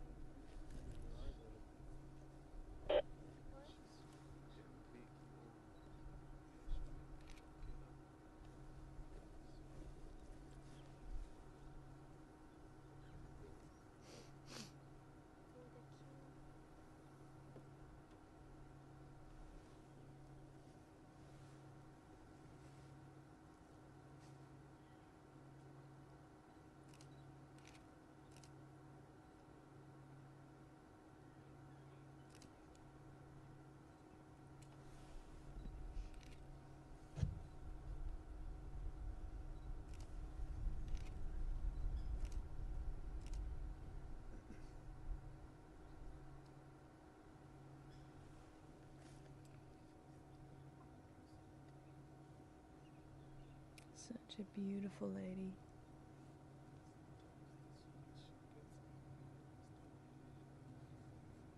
And if we do have any new viewers, I was talking about Siseka and Tingana earlier. Those are her daughters, her first litter.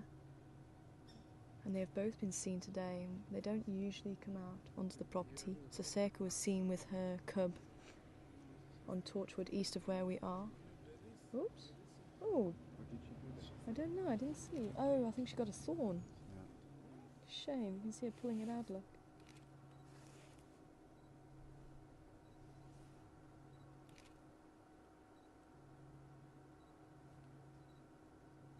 Oh, she looks dead. No, I think she'll be alright. I think she got it out. Yeah, she's putting full weight on it now.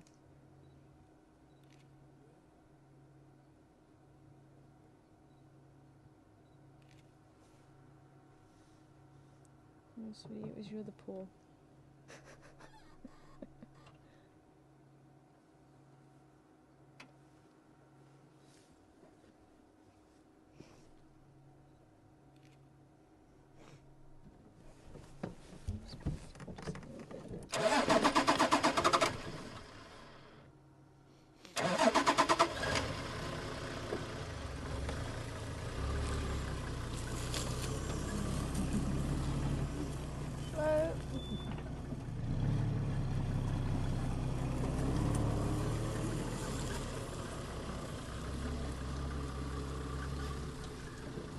Let's see if we can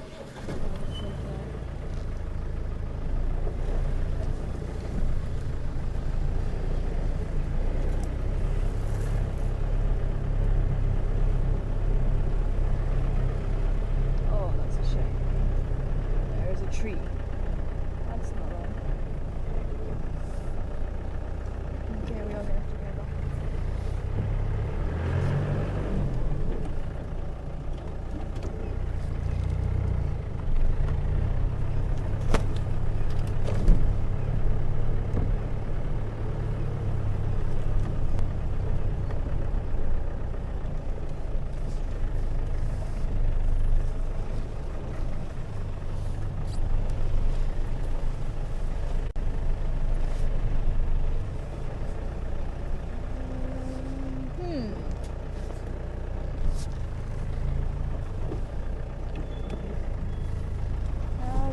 there. On the back there.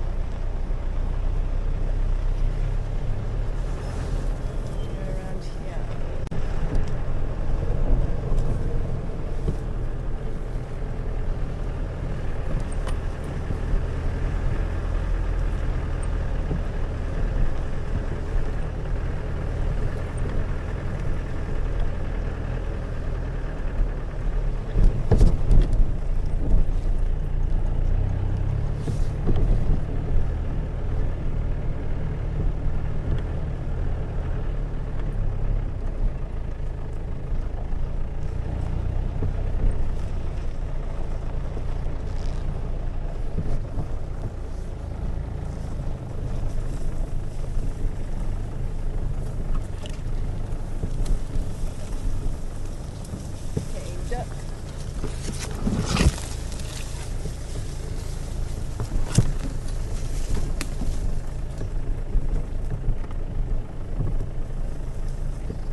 I think we might have to leave her because I think she's actually on. She's going to go underneath the. Can you see her? She's just going through. Yeah, I think we're just a little bit high, but she's just moving through.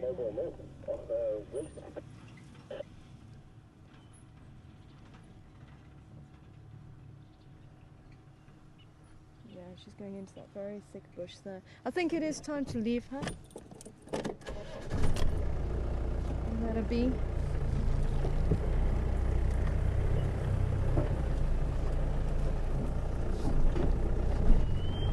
Just going to try and turn around if we can. Yep.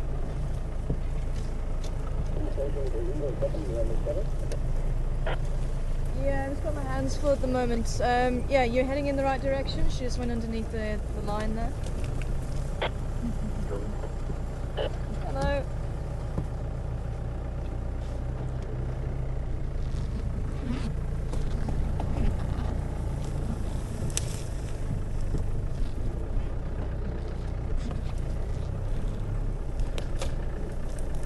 But it's always worth sitting with them because you never know what's going to happen.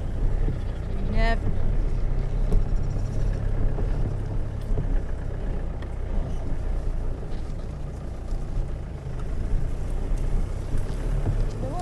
Interesting question that was coming through. I didn't quite get all of it or who it was from. It did sound quite an interesting one.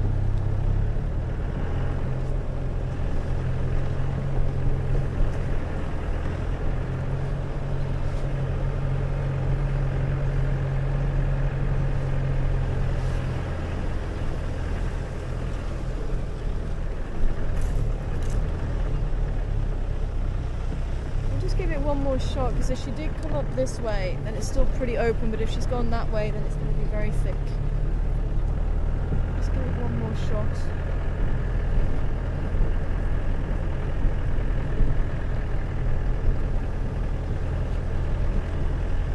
Otherwise we'll start heading over to where the lions are and seeing if there's any activity from them.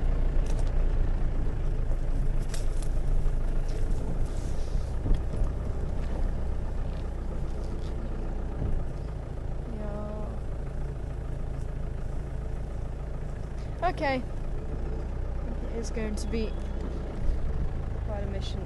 And we have spent quite a nice long time with her. So I think let's leave her.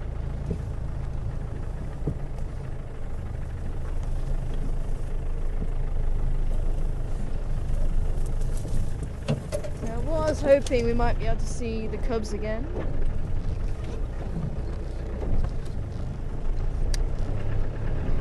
Thanks, Jock. I'm pulling out of the lock. Still got Lucas with you.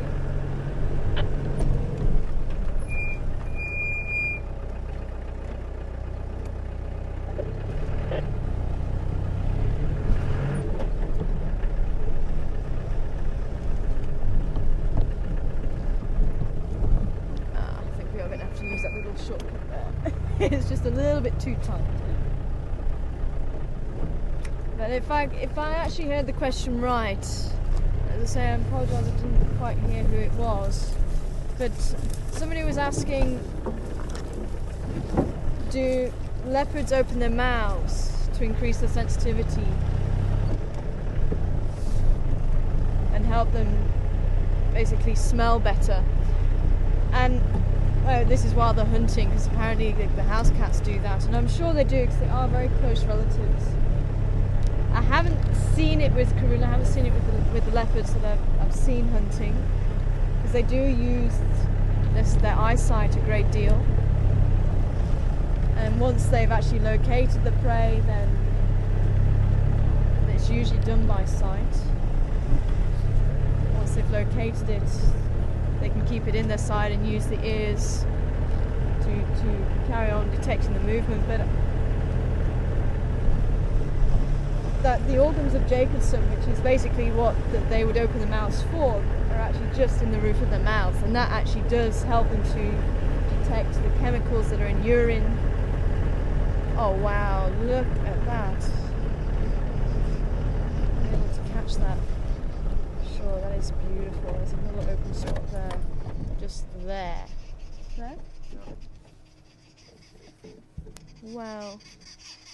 Every cloud has a silver lining.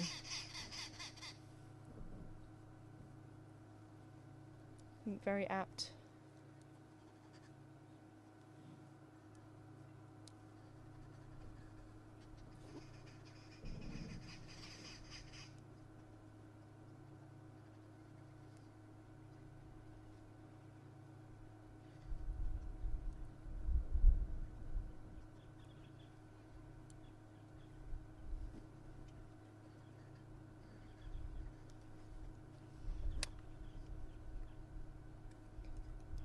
Is there any station with the Ingala?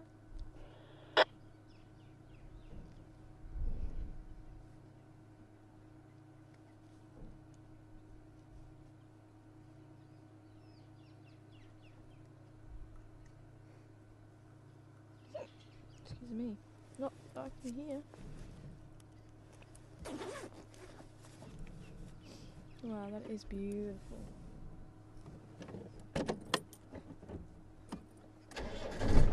You know what, I want to just have a quick check around quarantine and just see if the Gary gang are back,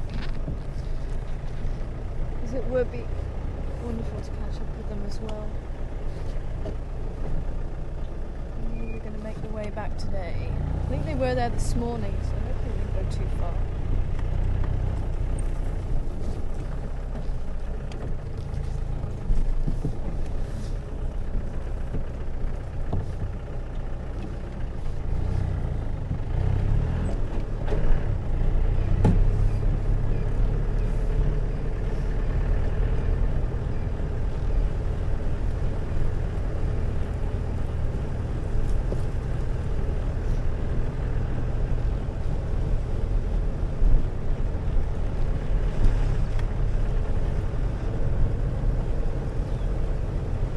So as I was saying, Saseka and Tingana. Saseka was seen this afternoon in Torchwood with her cub, and Tingana was seen actually this morning.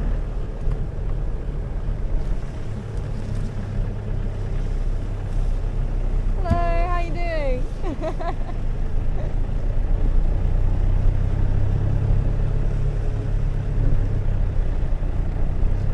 No sign of the Gary gang yet.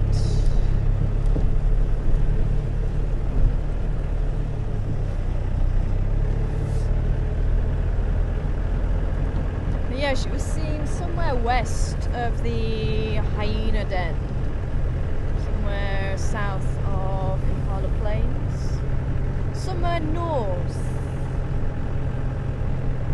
of Gary, Maine, somewhere east of Triple M. Just to confuse you. So yeah, it's just in that block.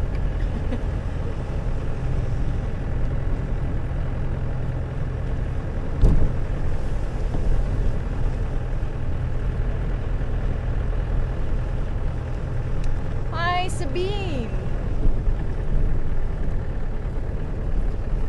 Good afternoon. Great to hear you joining us again on safari. And interesting question, you know that zebras are able to lock their necks in position so they can sleep standing up. Ah, we've got some Nyala mixing in with the Impala. What's this? Boys on the right, girls on the left. Oh, what's going on? What's up, guys?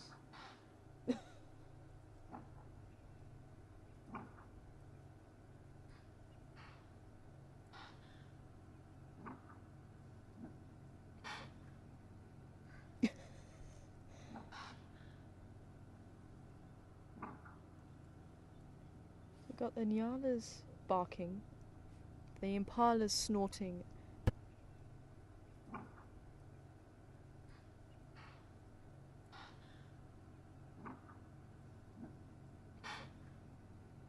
We've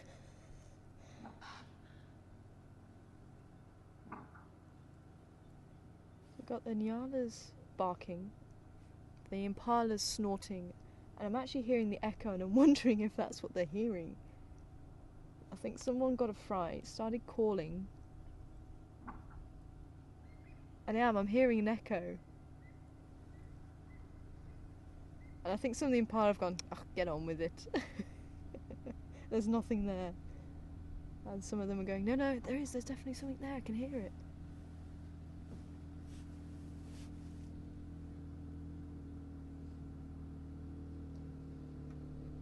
We've got the male Impala in the foreground and the Nyala in the background.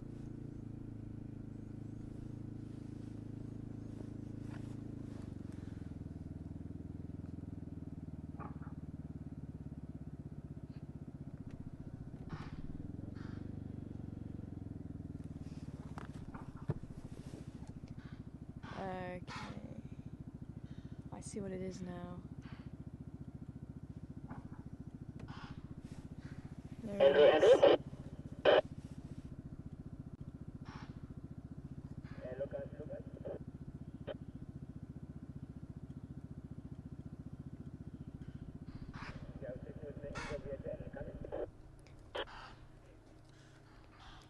From Jock and Lucas were there.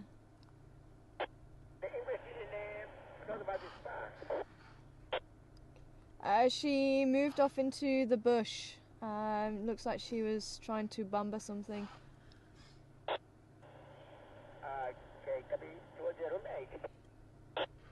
She found a bit more towards the staff compound, but she went into very thick Schlatine. I don't know if they managed to relocate her.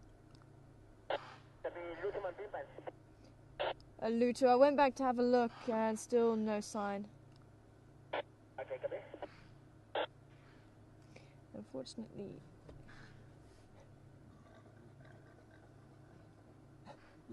Everyone's getting on edge. Now we're actually just by Inga's house, which is the owner's sister's house, and it looks like there is actually a dog just behind the fence, and that's what's caused all of this. And I think they're actually seeing it, and unfortunately some of those antelope that maybe have not been here before.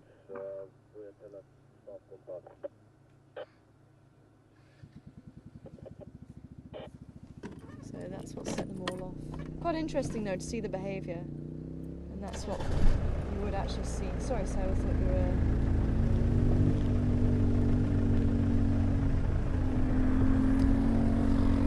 That's what you were...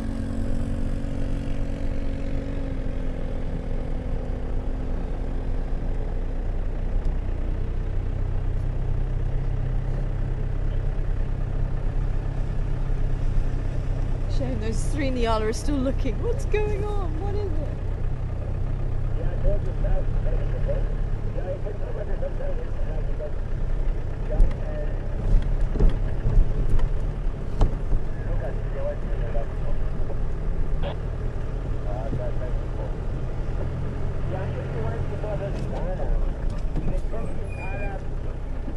Yeah.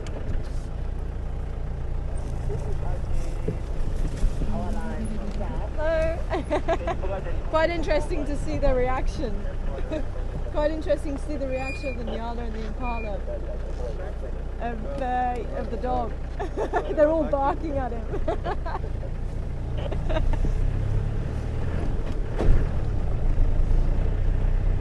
So quite interesting to see that reaction there. So that's what you look out for when they've detected a predator. And as I was saying earlier, that the impala hadn't detected Karula because you couldn't hear any of that snorting, and that's the call that you'd hear. The barking is from the Nyala, slightly different antelope. That was the one with the stripes. The Nyala have gone, oh okay. Not to be too worried about it now.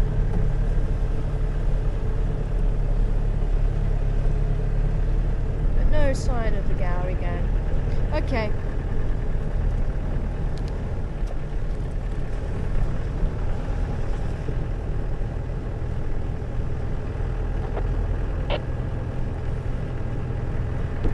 Ephraim, clear.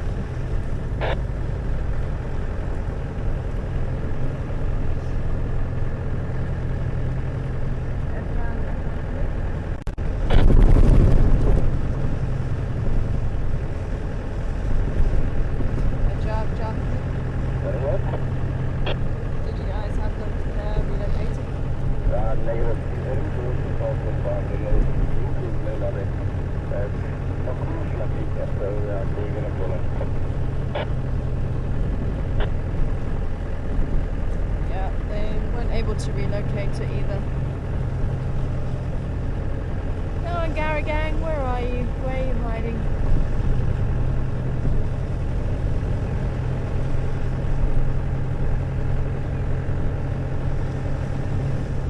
In case you're wondering who was in the bucky, that was the owner of Juma, Yuri.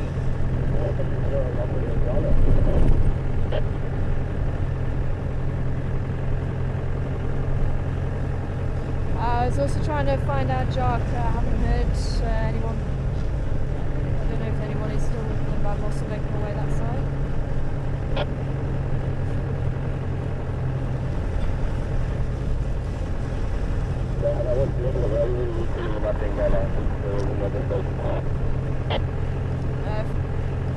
Affirmative, I think everyone pulled out.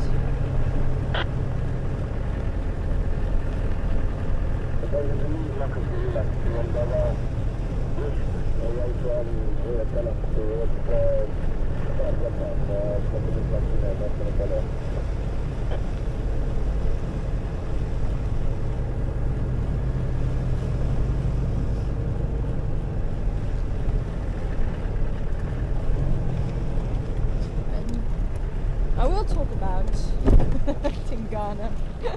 Oh no, I did say, didn't I? She was seen. That's okay. Sorry, I don't know what's wrong with me this week. I've just been so forgetful.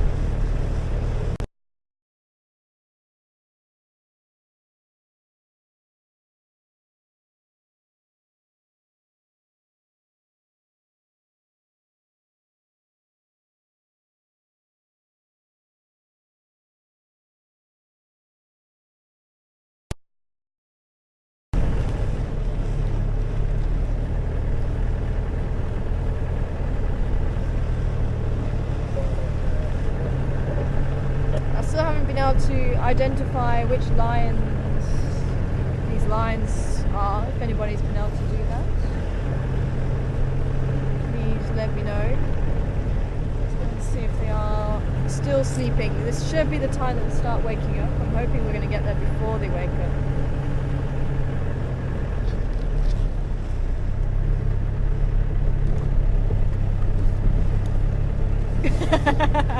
Hi Lisa. And am I concerned when I get a puncher at the beginning of drive? Are we going to get another one? Always. And yeah, you do think it. And I must admit, the amount of off-roading and crazy off-roading that myself and Mark have been doing this week, I'm actually surprised that that's the first one. But having a look at the tyre, I'm not surprised it went. I still don't know exactly what caused it. So it could possibly have just been a log. Just a sharp piece on the log that just caused it, but yeah, it's not the best of tyres, I don't think. So yeah, so not completely surprised. But it's just, I think it actually was quite nice because all the other stations that wanted to come in to see Karula could see them, and we've actually been able to see some nice behaviour from her. I actually thought she might have made a Or she might have started hunting when we were there.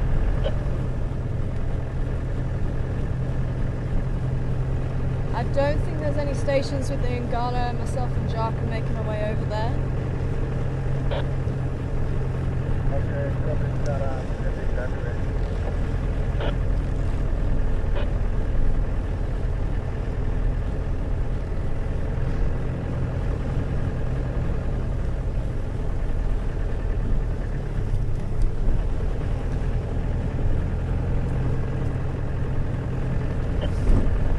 So if we do get another flat, then we are going to have a tyre run out to us. Which is going to be quite interesting. I'm not planning on getting another flat though, but it can happen. I'm just very impressed that we got help this time. There's still gentlemen out there.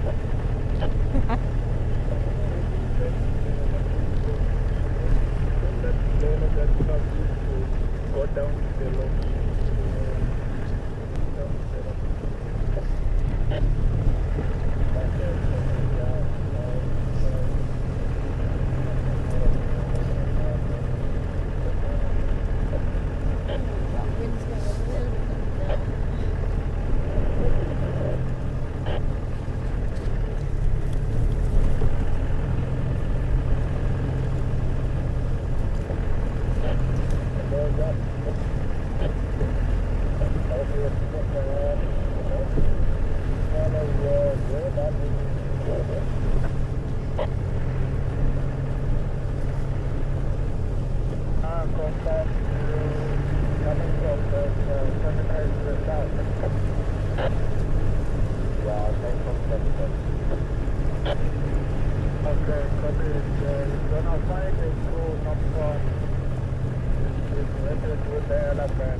So it sounds like we might have to go from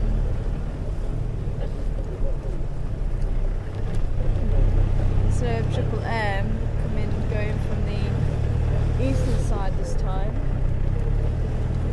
Sounds like maybe those lines moved. Or maybe they've stayed put and it was actually just easier to go in that side. So I came out that side and it was actually close to the road.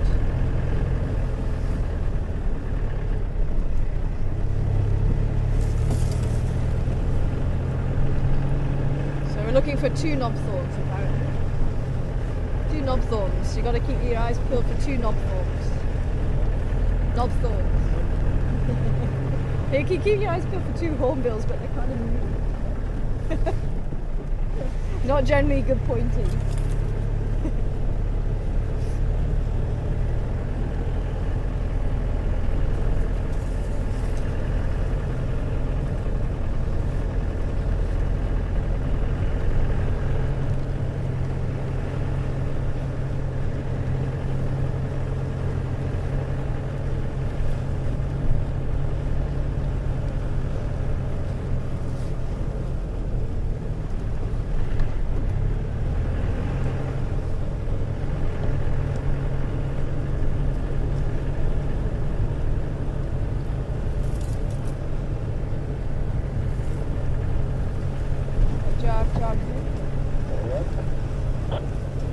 Sorry, I didn't quite copy. Are we going in from the eastern side, not Triple M now?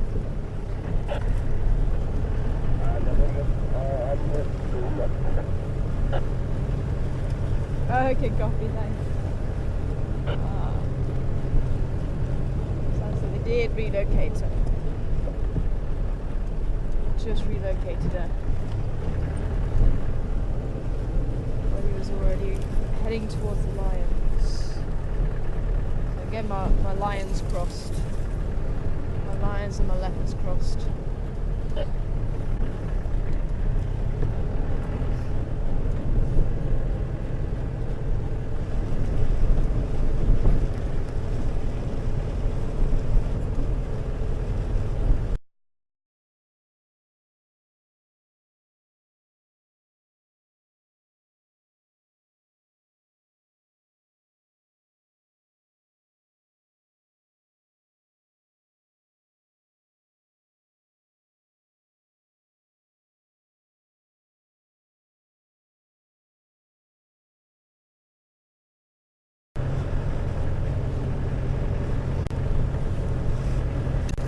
There we go. Ta-da!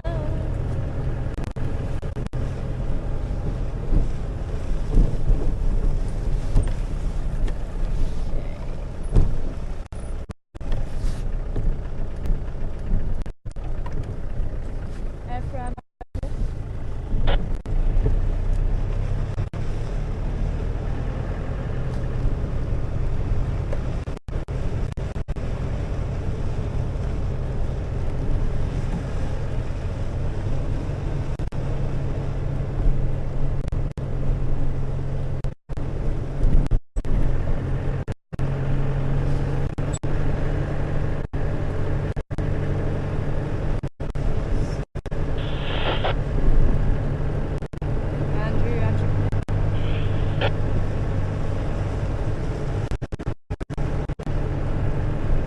Is anybody out there?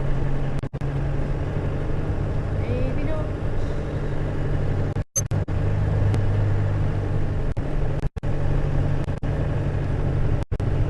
Oh well, I suppose we are kind of committing now that we're going in from this side.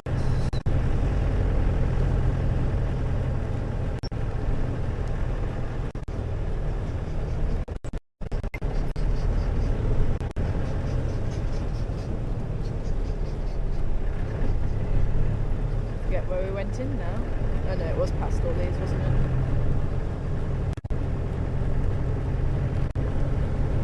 I think it could be here.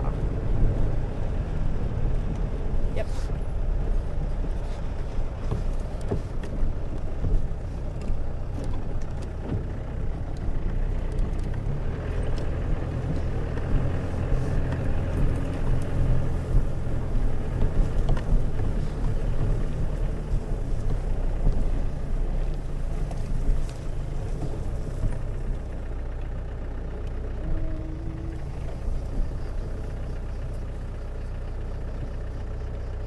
I don't remember driving around that termite mound, do you? Oh no, here we go. Ah, I see some headlights.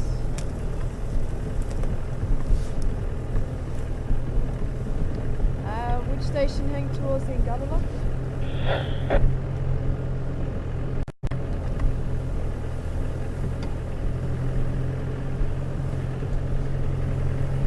Which station heading towards the Karula?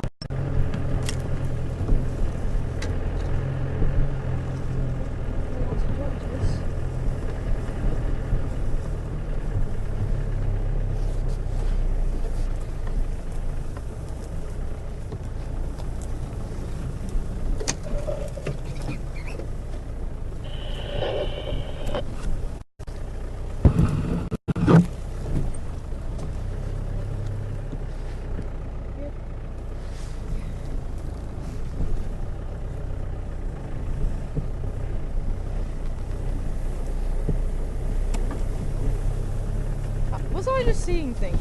I'm sure I just saw another vehicle come in here. Oh, there they are. They're standing by? Oh.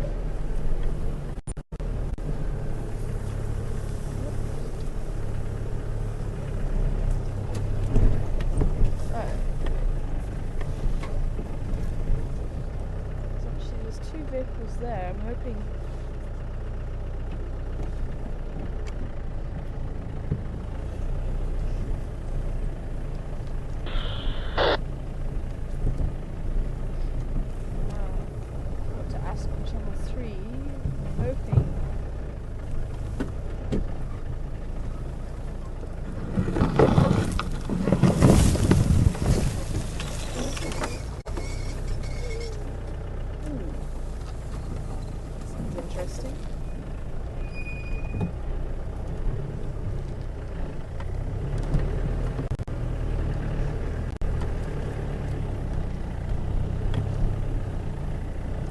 looks like they're pretty much still in the same place that we left them this morning. Yeah, man. Yeah, what's the number?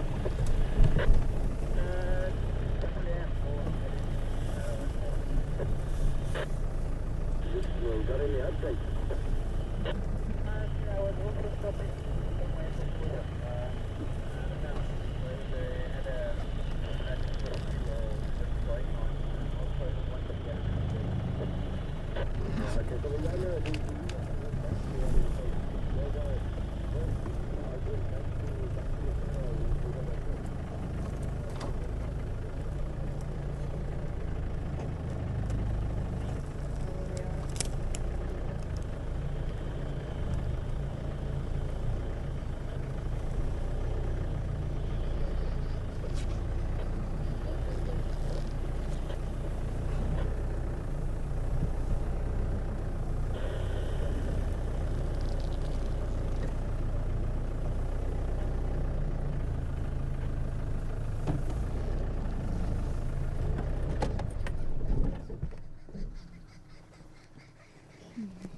Hello.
There is a line in there, I promise.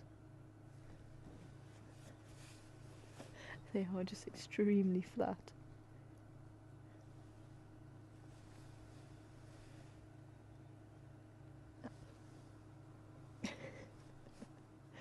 Yes, we're talking about you.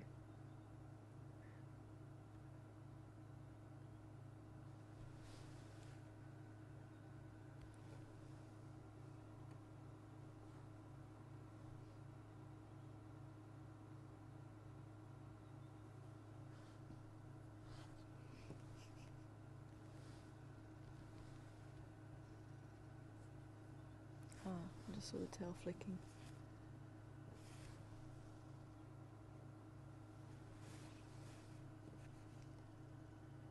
So they literally haven't moved all day, by the looks of it.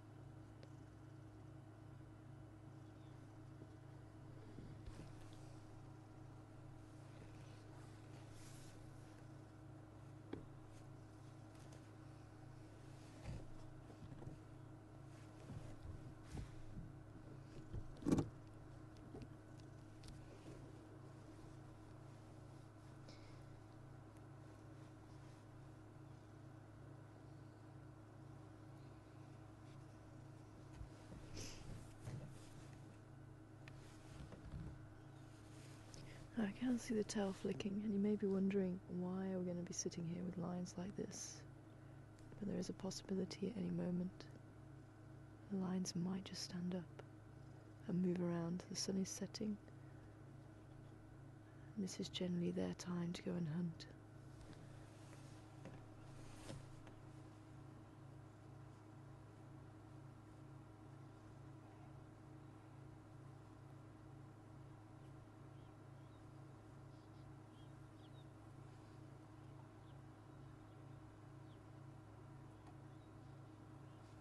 If they get irritated enough by flies, again they might just move. And that one at the back does look like it.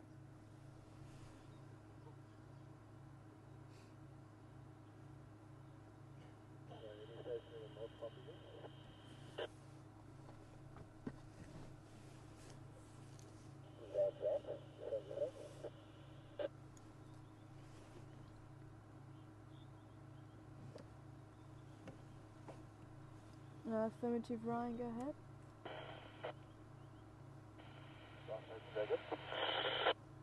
No, I can copy you. Yeah, copy me. Affirmative. I can copy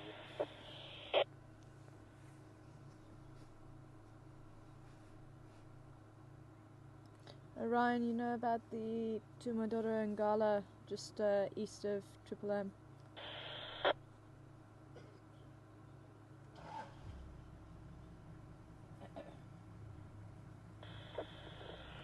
I've moved the middle of Karula channel, put into a big bush and road.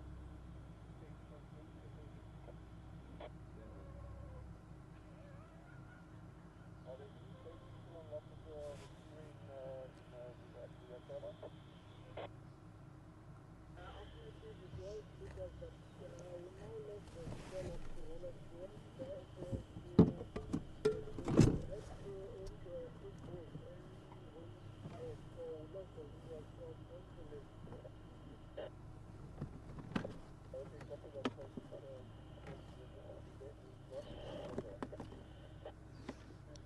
I'm just going to actually pull back a little bit.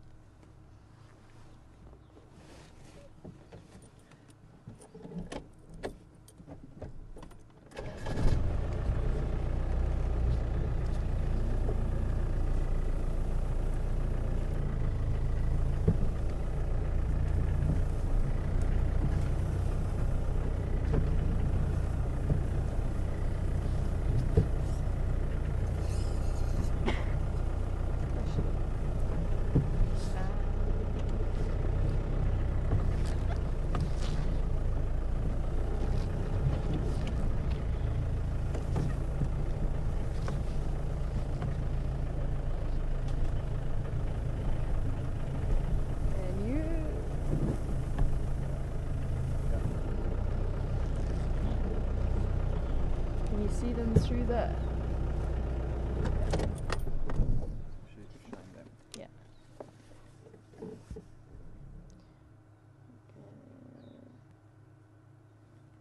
Let's just hold it a little bit more.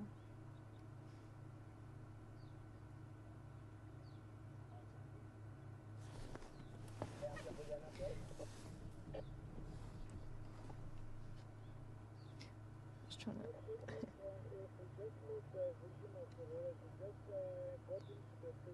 So I've just moved to see if we could get a different view of them.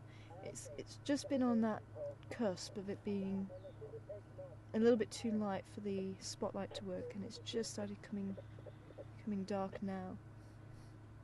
I'm just trying to bounce the light so that we're not shining it too into their eyes. You can see I'm just.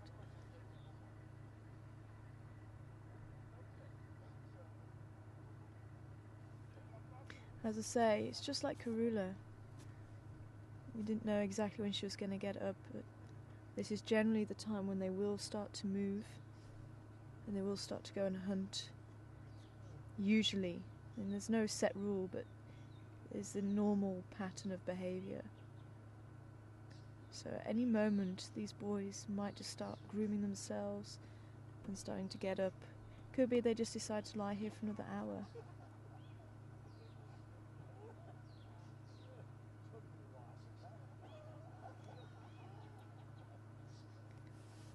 But also just moved away from the other vehicle just so I can actually talk to you. So these boys, they look maybe about 3 years old, and I actually thought one was older than the other, but it does look like they possibly are litter mates. And it is normal for lions to actually leave the pride when they're about 2.5, 3 years old. They'll actually get forced out by a group of males that are in the area, or even their mothers, or even the pride members. So they will actually get forced away. And that's nature's way of stopping inbreeding. It's stopping the sons mating with the sisters and the mothers.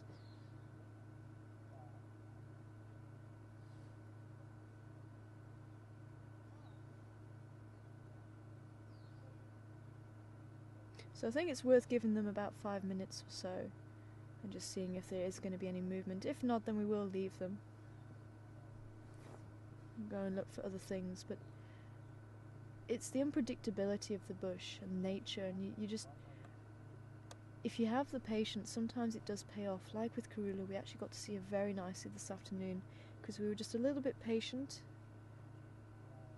and anything can happen, anything is possible.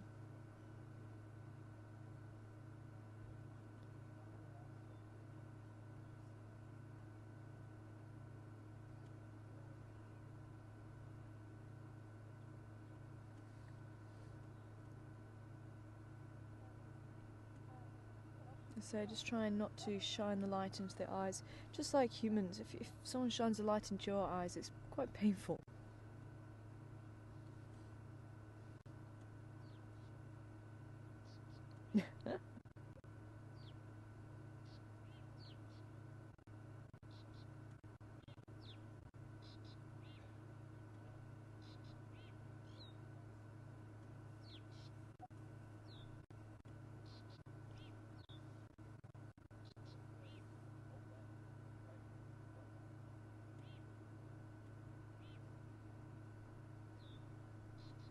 And quite interestingly, lions in Central and Western Africa seem to be close related to those from Asia than the lions in the Southern and Eastern Africa. And it's thought that when there was not a crash in the lion population, but there may have been a decrease in the population in those areas, and possibly lions from Asia spread down into those areas, and it was actually the Rift Valley that stopped the movement any further. And it's possible that that's why the lions are close related to Asian lions than to each other. And they do have a slightly different social structure. They don't tend to make as big a prides as lions in the south and in the east.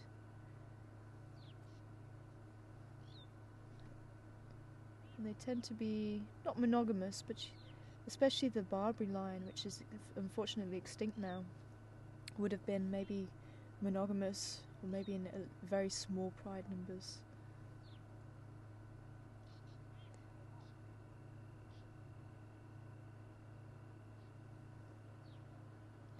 Sadly, the Barbary lion and the Cape lion are extinct now.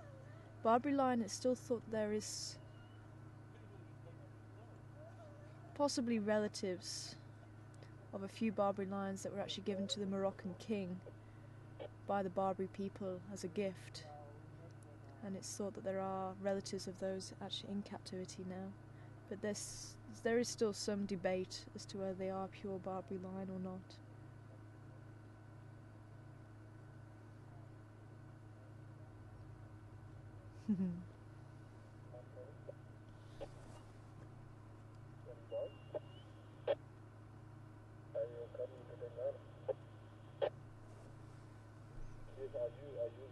Ah, looky, we have a bit of movement.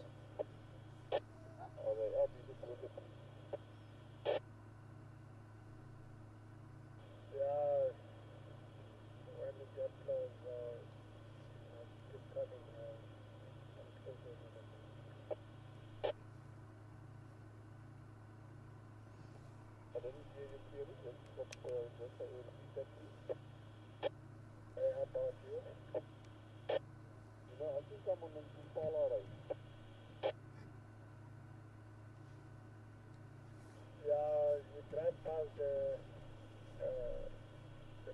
and yourself. Okay, copy that. Is that from the triple in junction from Impala Road, the drive past the tower line to the top? Yeah, perfectly. Okay, copy.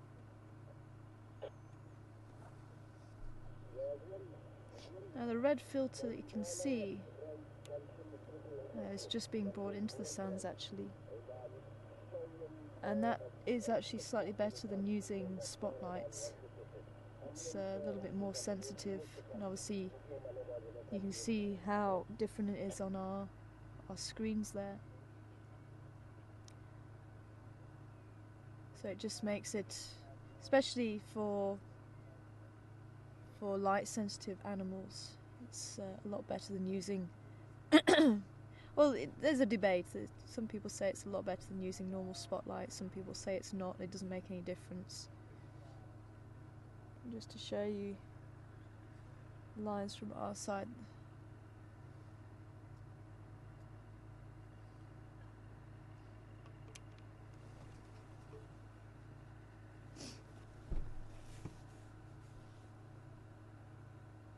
I've even heard of stories where animals are actually more scared of the red light than the normal light.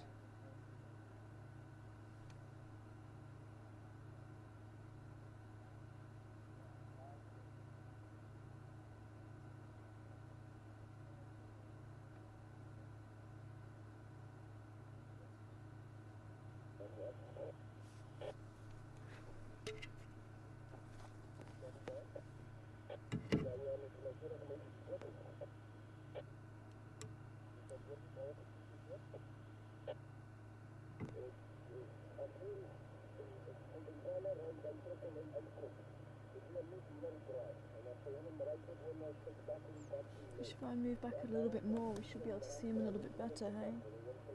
Oh, there he is. Sorry. Let me just move back just a little bit more.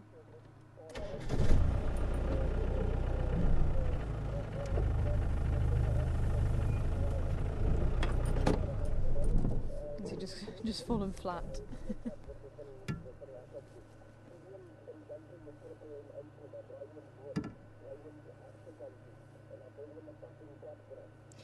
So usually there's only one spotlight on the animals, but as I say, with the red light, it shouldn't make too much of a difference from our side.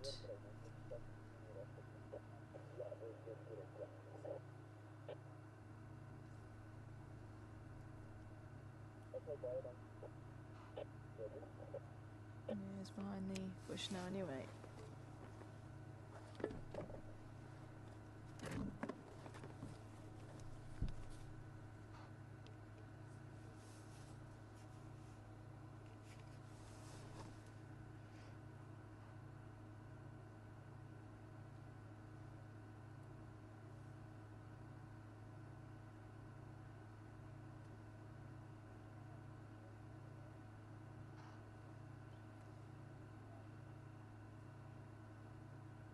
Quite eerie, that actually.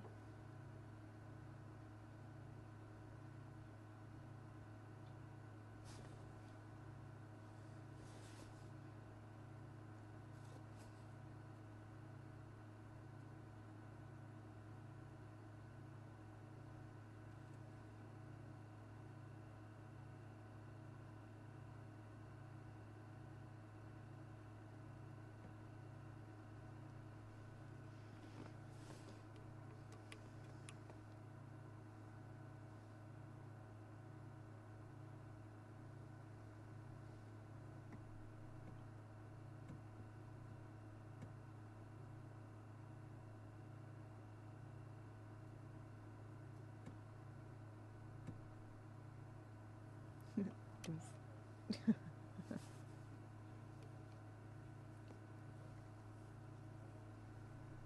we go.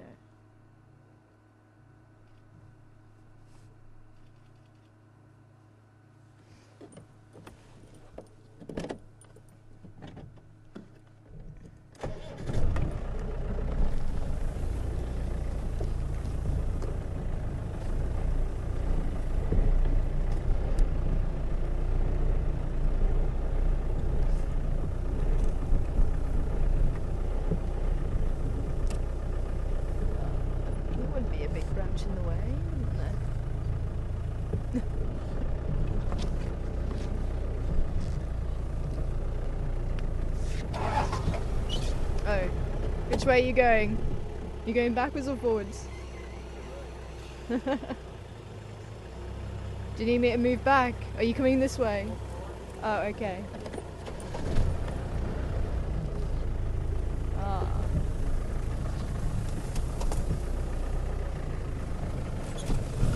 Oh, thank you. I'll see if I can try and catch up with this one. Ooh. Careful, there's lots of the log. Yeah, there is. There's lots of logs there, I think. Ah.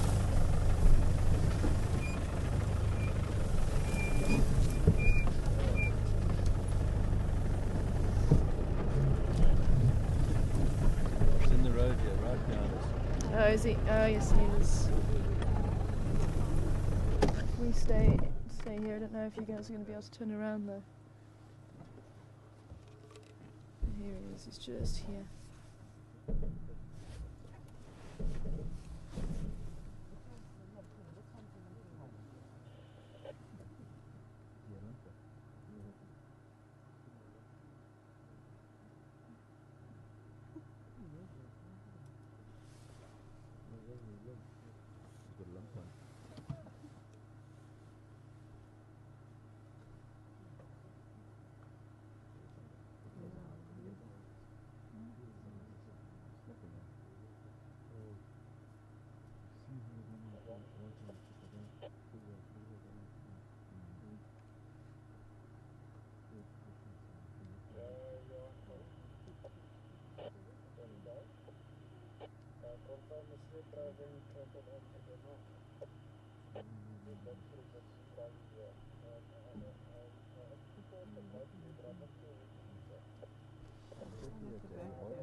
I think he's...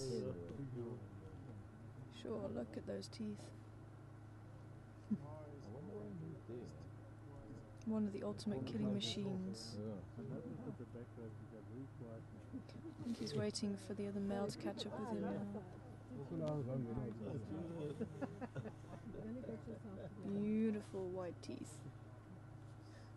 Definitely become a little bit discoloured as they get older.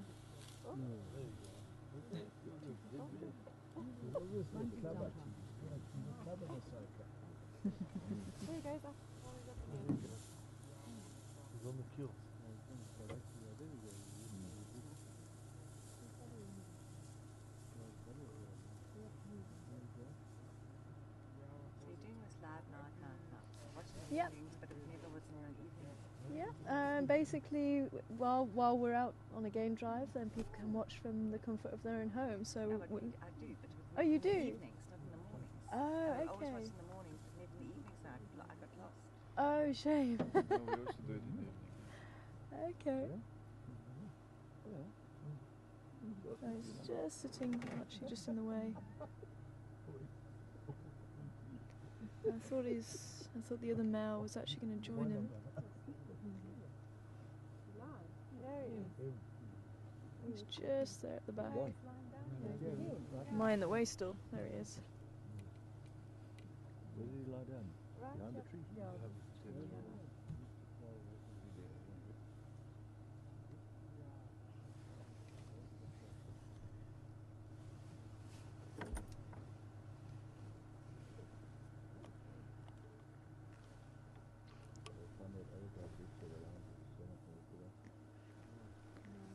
Is the other male moving, or is he just sitting down there? He's licking himself now. Oh, is he?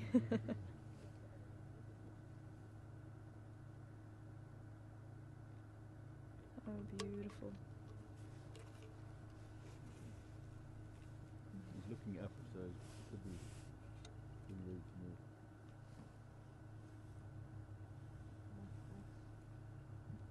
There you go. Just checking everything's in order. Chuck all the bits in before I go. Got that look. You never know who's going to pop.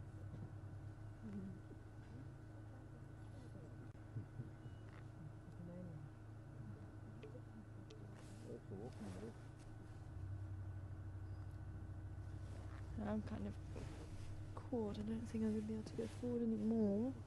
So you're about to get some bright light straight into your camera.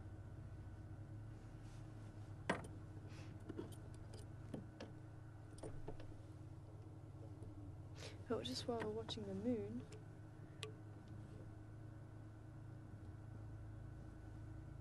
Just remind you, we're having a fireside chat tonight. We've got a couple of guides coming in to chat to us. So if you'd like to join us, that's going to be 7 o'clock Central Africa time. About half an hour after we close down after drive. Oh, is he standing up? Ah, okay. So Neil now should be coming to join him now, I think. Coming.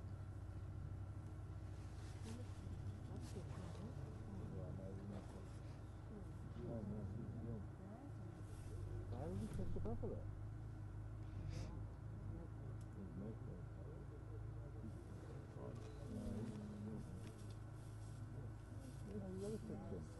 Here he comes.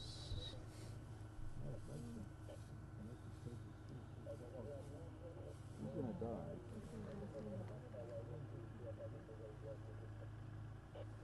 He's surely not gonna live long, though.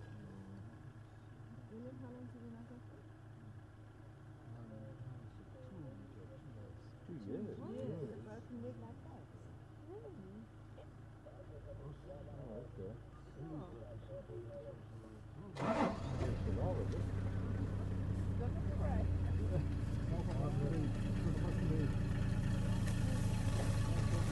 There he is.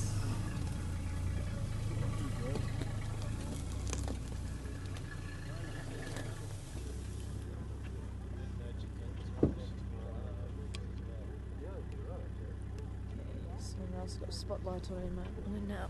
Okay, while they've moved, I think I'm just going to move.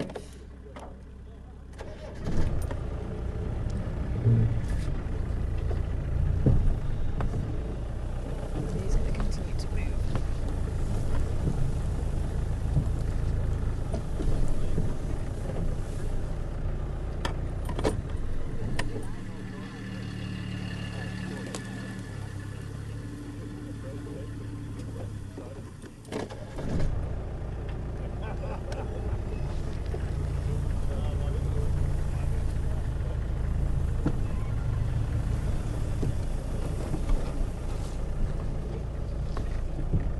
Hi Deb, and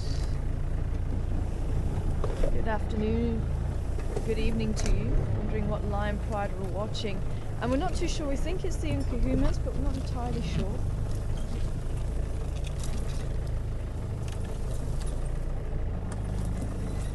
There they go. They're going into the thick bush. Okay, let's leave them to it. Unfortunately, you can't really see too much light. It's not great to have two spotlights on the animals. Unfortunately, the red light isn't really helping us with our camera.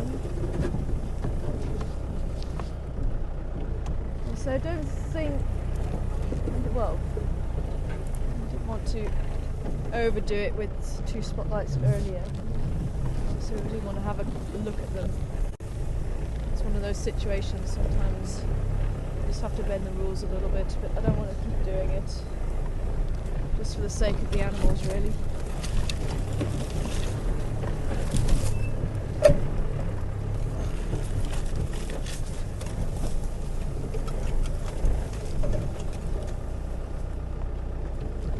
They are going into thick bush now, and I think the vehicle also wanted to try and come in and see them. But, sorry, was it Deb wanting to know how old they were? If it is the Nkuhuma males, they're probably about 4.5 years old. But these two look maybe about 3.5. I could be a year out. It is possible. The mane growth. See, I remember the Nkuhuma males having a little more mane growth last time I saw them. It was already slightly longer than what it is now.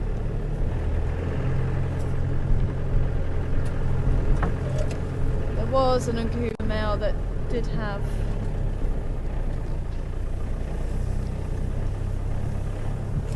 a slightly damaged leg. One last time, Seb. I'm gonna duck.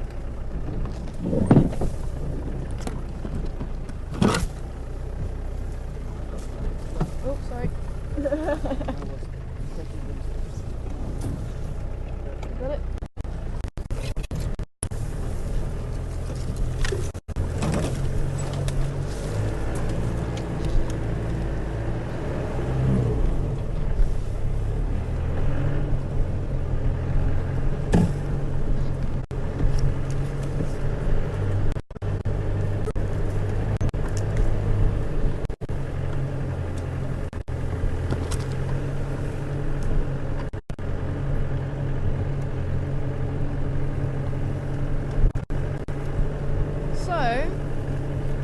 It's difficult to say. I thought the one that was limping was a little bit younger, but I think they might be the same litter. And I think maybe just his limp has maybe just stopped mane growth, which when they are ill or injured, then it can actually affect their mane growth, and that's one of the reasons why females can actually see how fit a male is from the size of his mane. If he's not got too much of a mane, then it could be that he is injured or ill, or if he's got a very long mane, or also very young, so it does grow as they get older, so it can be a way to see if they're mature or not as well.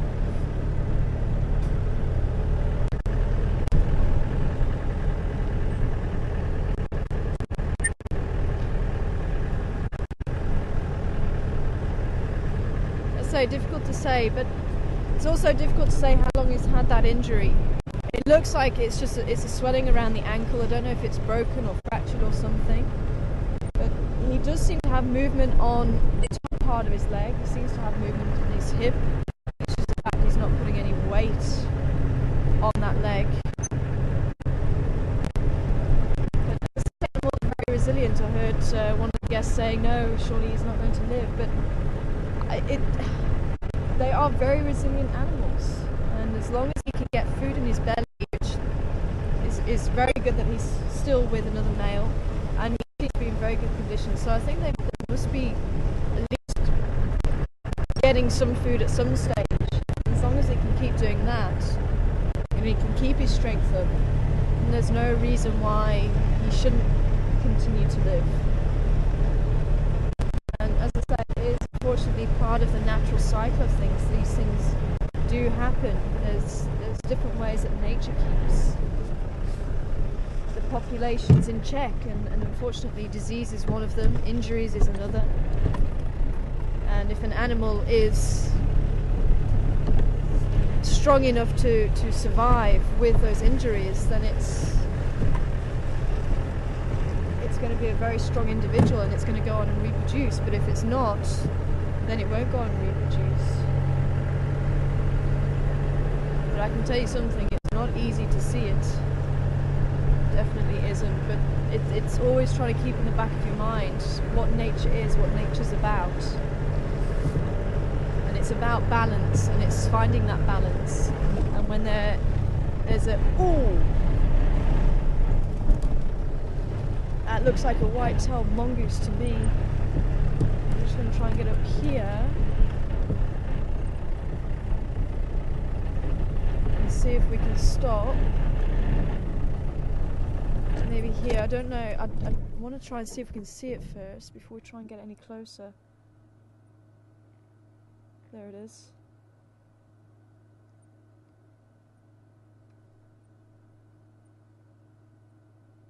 There's one of the nocturnal animals, white-tailed mongoose.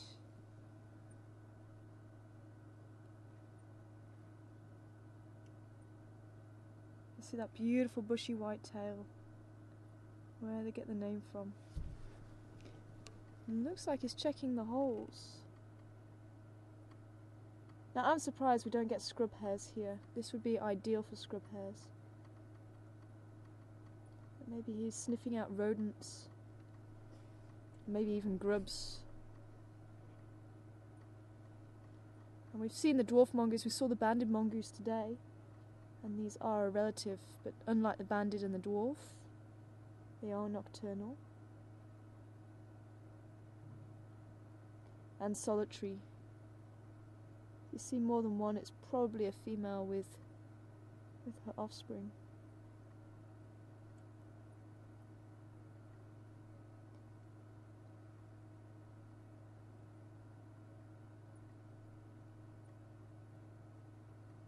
Again, I'm just trying to bounce the light off the ground as much as possible, and you can see it doesn't seem to be too bothered by it. And occasionally these little guys actually fall prey to leopard. We've seen one of the leopards catching a white-tailed mongoose before.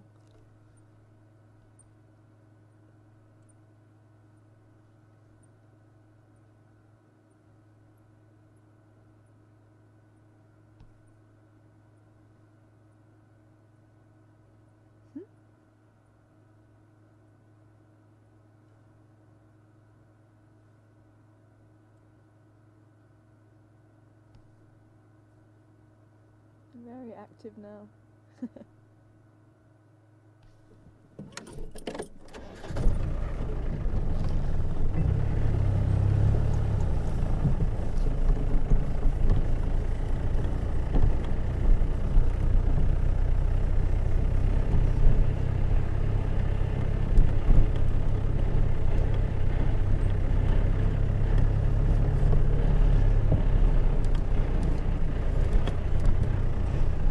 Still there, look. I thought it already disappeared.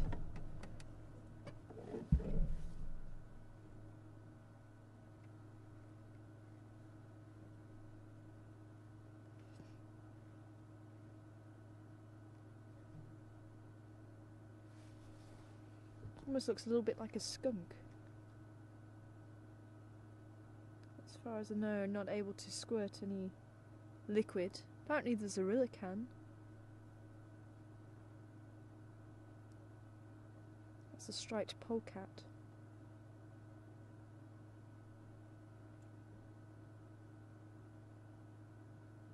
I think someone's going to the toilet.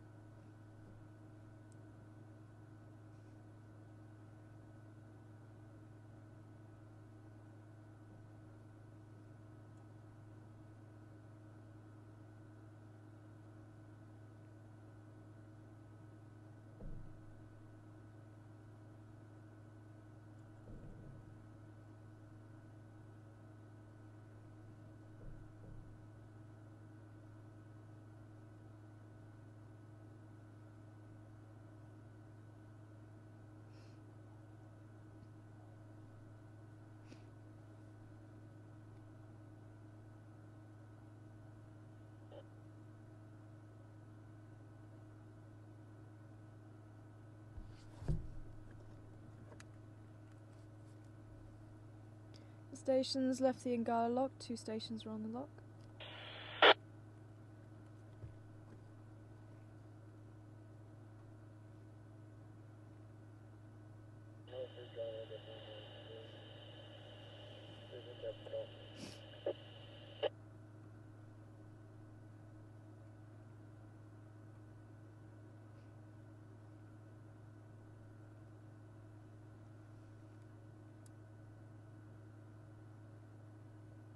I can't believe how relaxed this little white-tailed mongoose is. It's just a bit bigger than your domestic house cat. Maybe about the same size as a big ginger tom. Maybe a little bit bigger.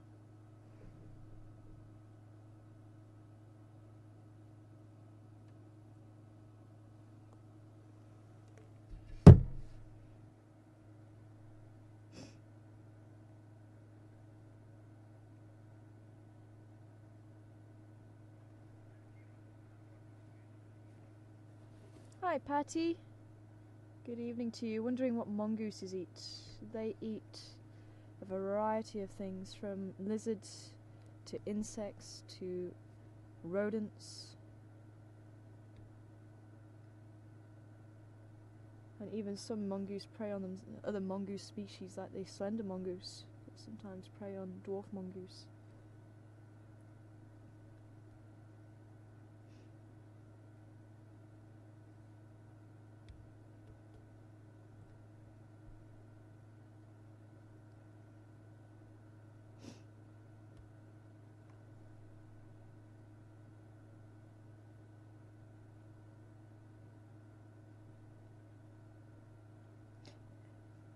And if we have any new viewers, this really is quite a special sighting. And certainly one of the longest sightings I've ever had of a white-tailed mongoose.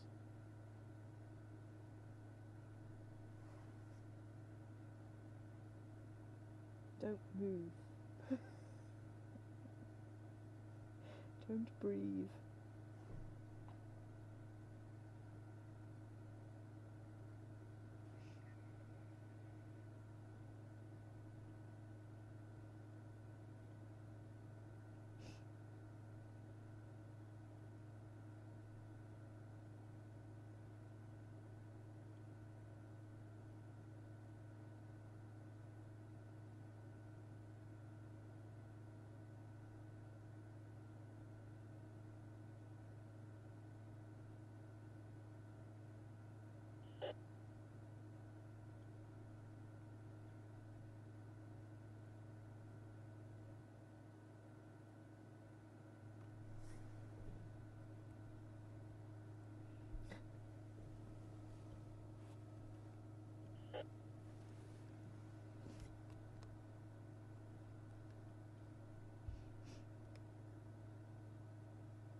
Wow.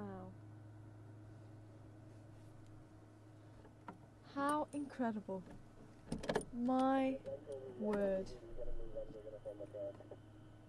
My word. And look at that, full moon. What a day.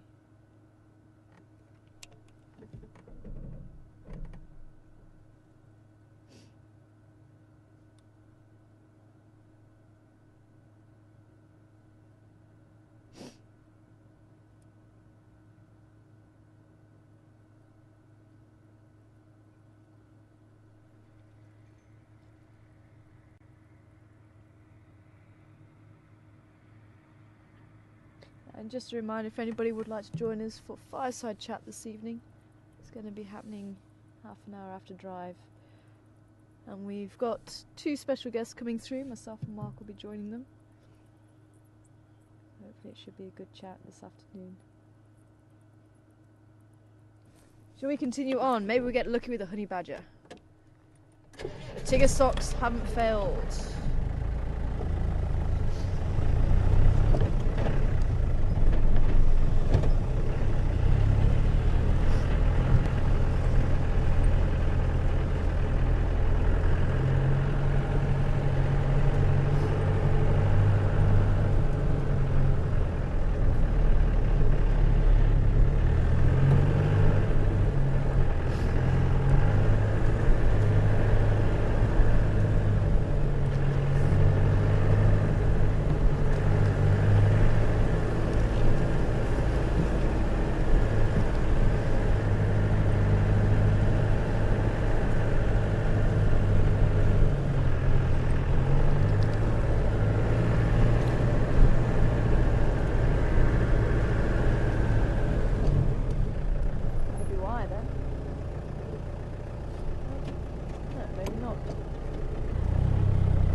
It's a white-tailed mongoose. White-tailed mongoose. Close though with the bush-tailed. It is a very, very bushy tail.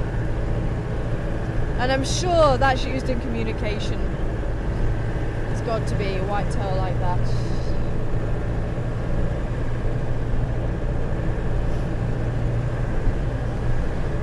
Although apparently there is a melanistic, a black-tailed, white-tailed mongoose. How does that work? I've no idea. But a black-tailed, white-tailed mongoose has been seen last year, I think it was. Quite interesting to know if it's still around.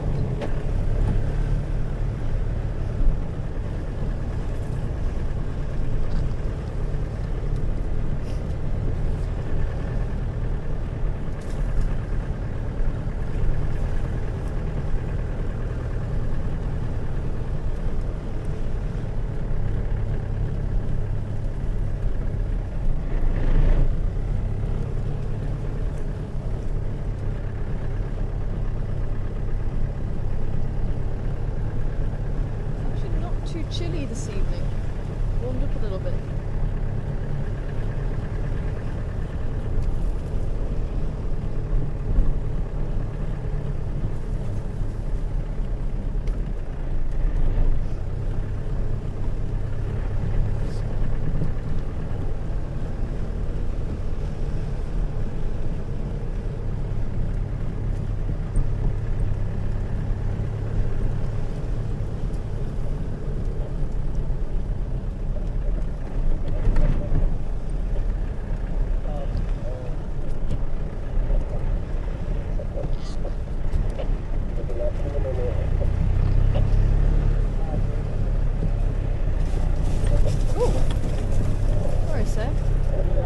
He's still there.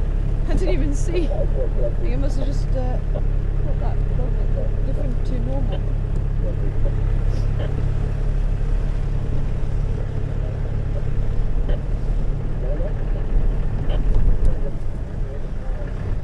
This went down further than what I remember it did. So odd.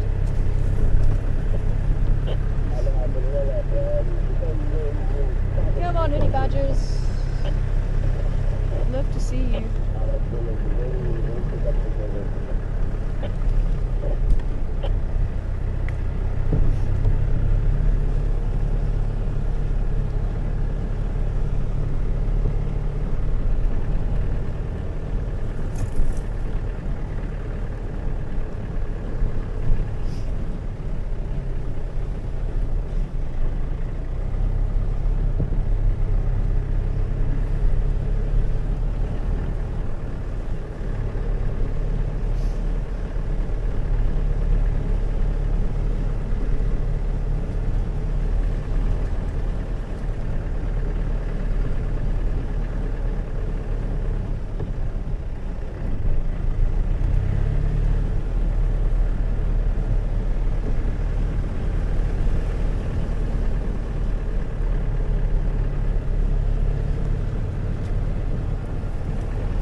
Really? Oh. Carried away.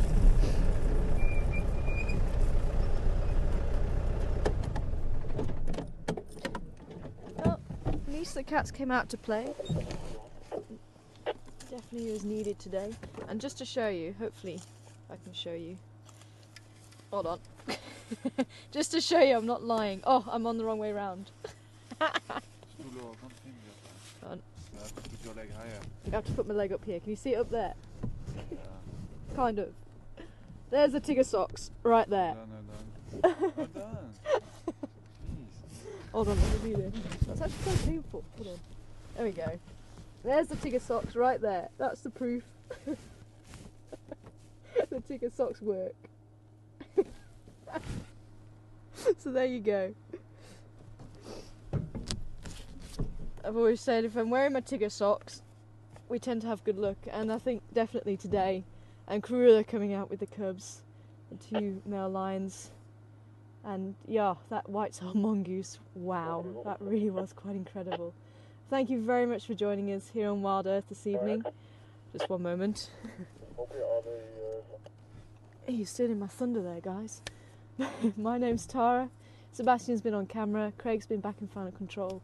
Thank you for all your questions this afternoon, and hopefully you can join us for our next live safari tomorrow morning, 6:30 Central Africa time, where Mark will be heading out. But if you can join us for our fireside chat, it's a special full moon fireside chat. So if you would like to try and join us for that, please do in about half an hour's time. Take care, everyone. Bye for now.